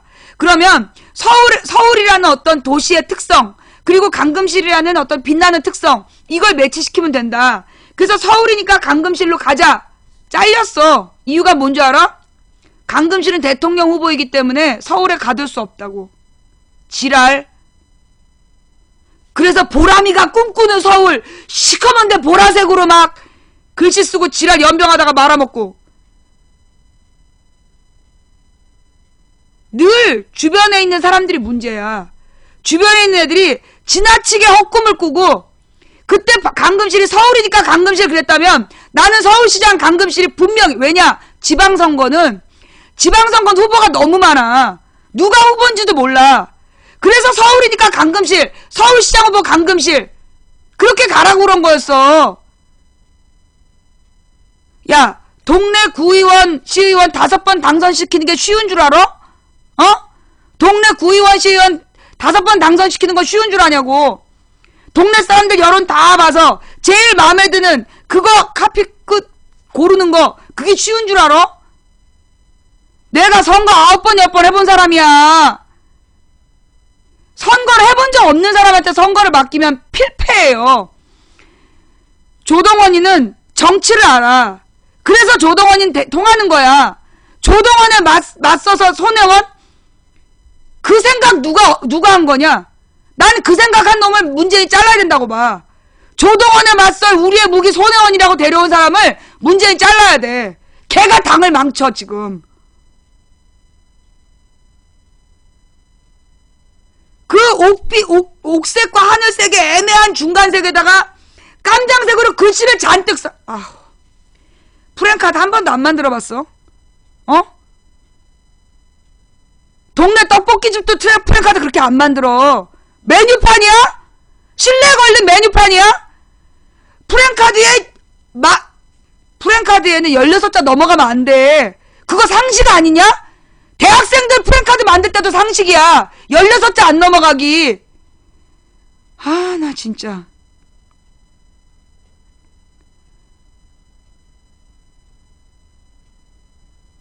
똑바로 하자. 내가 솔직히 그 더불어민주당 발표할 때 저 새끼들이 틀림없이 더민당으로 밀 거다. 더민당이라는 이름, 더맨더머 연결해서 더민당으로 갈 거다. 나와 있는 5가지 중에 하나도 쓸모있는 당명이 없었어. 그거 하라고 네이밍 전문가 데려왔어? 근데 더민주당? 민주당이란 말 못 쓴다니까. 그래서 민주연합으로 가라 그런 거 아니야. 얼마나 좋아 민주연합. 평화복지민주연합이든 아니면 평화민주연합이든 진보시민민주연합이든 민주연합 앞에 모든 말을 붙여도 그게 민주연합이라고 뭐라면 줄임말이면 얼마나 쓸만해. 더민주당 4글자지 민주연합 4글자야. 어떤 게 더 듣기 좋냐. 민주만 들어가면 된다 그랬잖아. 촌날이 말 안 듣고 진짜. 끝났어 이미. 더불어민주당으로 공개했기 때문에 민주연합도 놓친 거야 지금. 민주당 그렇게 말을 먹었으면 민주연합이라도 지켜야 될 거 아니야. 안 하려고 그랬는데 이 말을 안 하고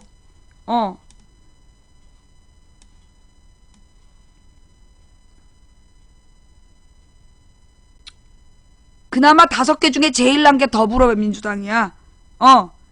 그나마 제일 난 게 더불어민주당.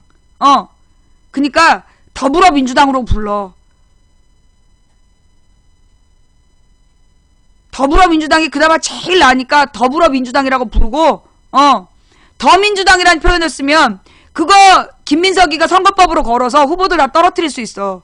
선거법 위반으로 떨어뜨리면 그거 곤란해져요. 더민주당은 잊어.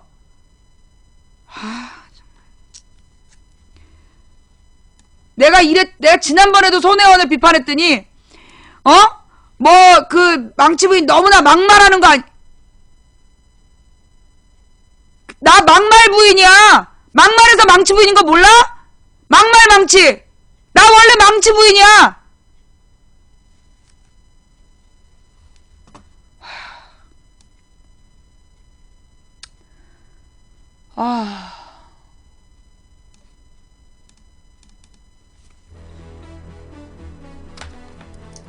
내가 채소를 먹고 있어. 채소를 안 먹었으면 혈압이 터져서 죽었을 것 같아. 하나님께서 왠지 2주 전부터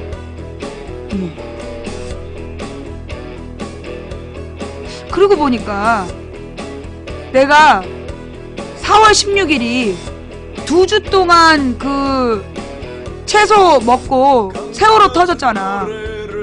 그지? 내가 2주 동안 채소 먹고 세월호가 터졌어. 근데 내가 오늘까지 2주 됐거든요. 채소 먹은지.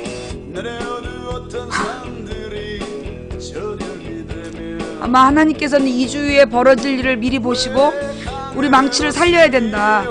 그래서 그동안 채소를 먹게 하신 건가? 응.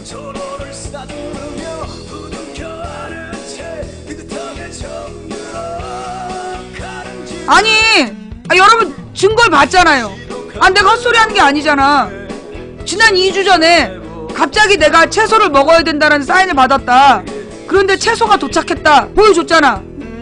그리고 나서 내가 그 채소 먹는 거 인증 야외방 먹방도 했잖아. 그죠?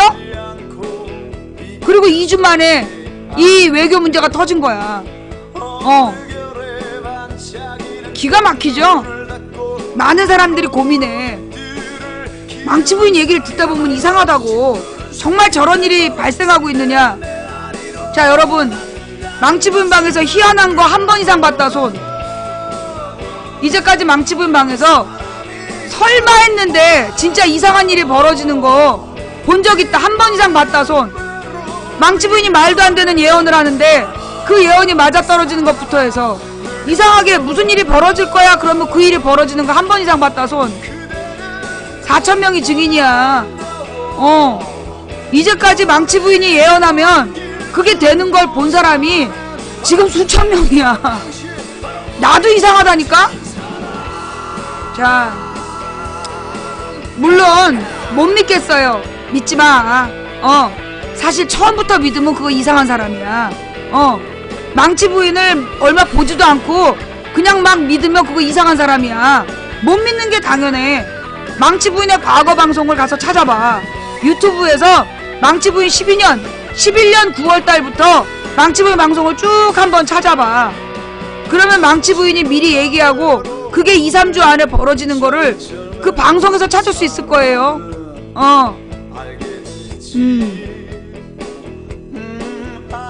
과거 방송 찾아보니까 어때요? 망치 부인의 과거 방송 찾아보니까 망치 부인이 얘기한 게 그대로 되는 거 보신 분 손. 망치 부인의 과거 방송을 찾아보니까 망치 부인이 얘기한 대로 되는 거 기가 막히게 봤다 손. 그래요. 6시야 큰일 났어. 늦었다. 자, 여러분, 저도 제가 두려워요. 저도 제 입에서 나가는 말이 두려워요. 근데 어쩌겠어요. 시키니까 하는 말인데. 제 말을 믿든 안 믿든 여러분의 선택이에요. 한 사람이 꾸는 망치 부인의 꿈을, 망치 부인 혼자서 꿈은 꿈일 뿐이지만 백인이 꾸고 만인이 같이 꾸면 현실이 된답니다.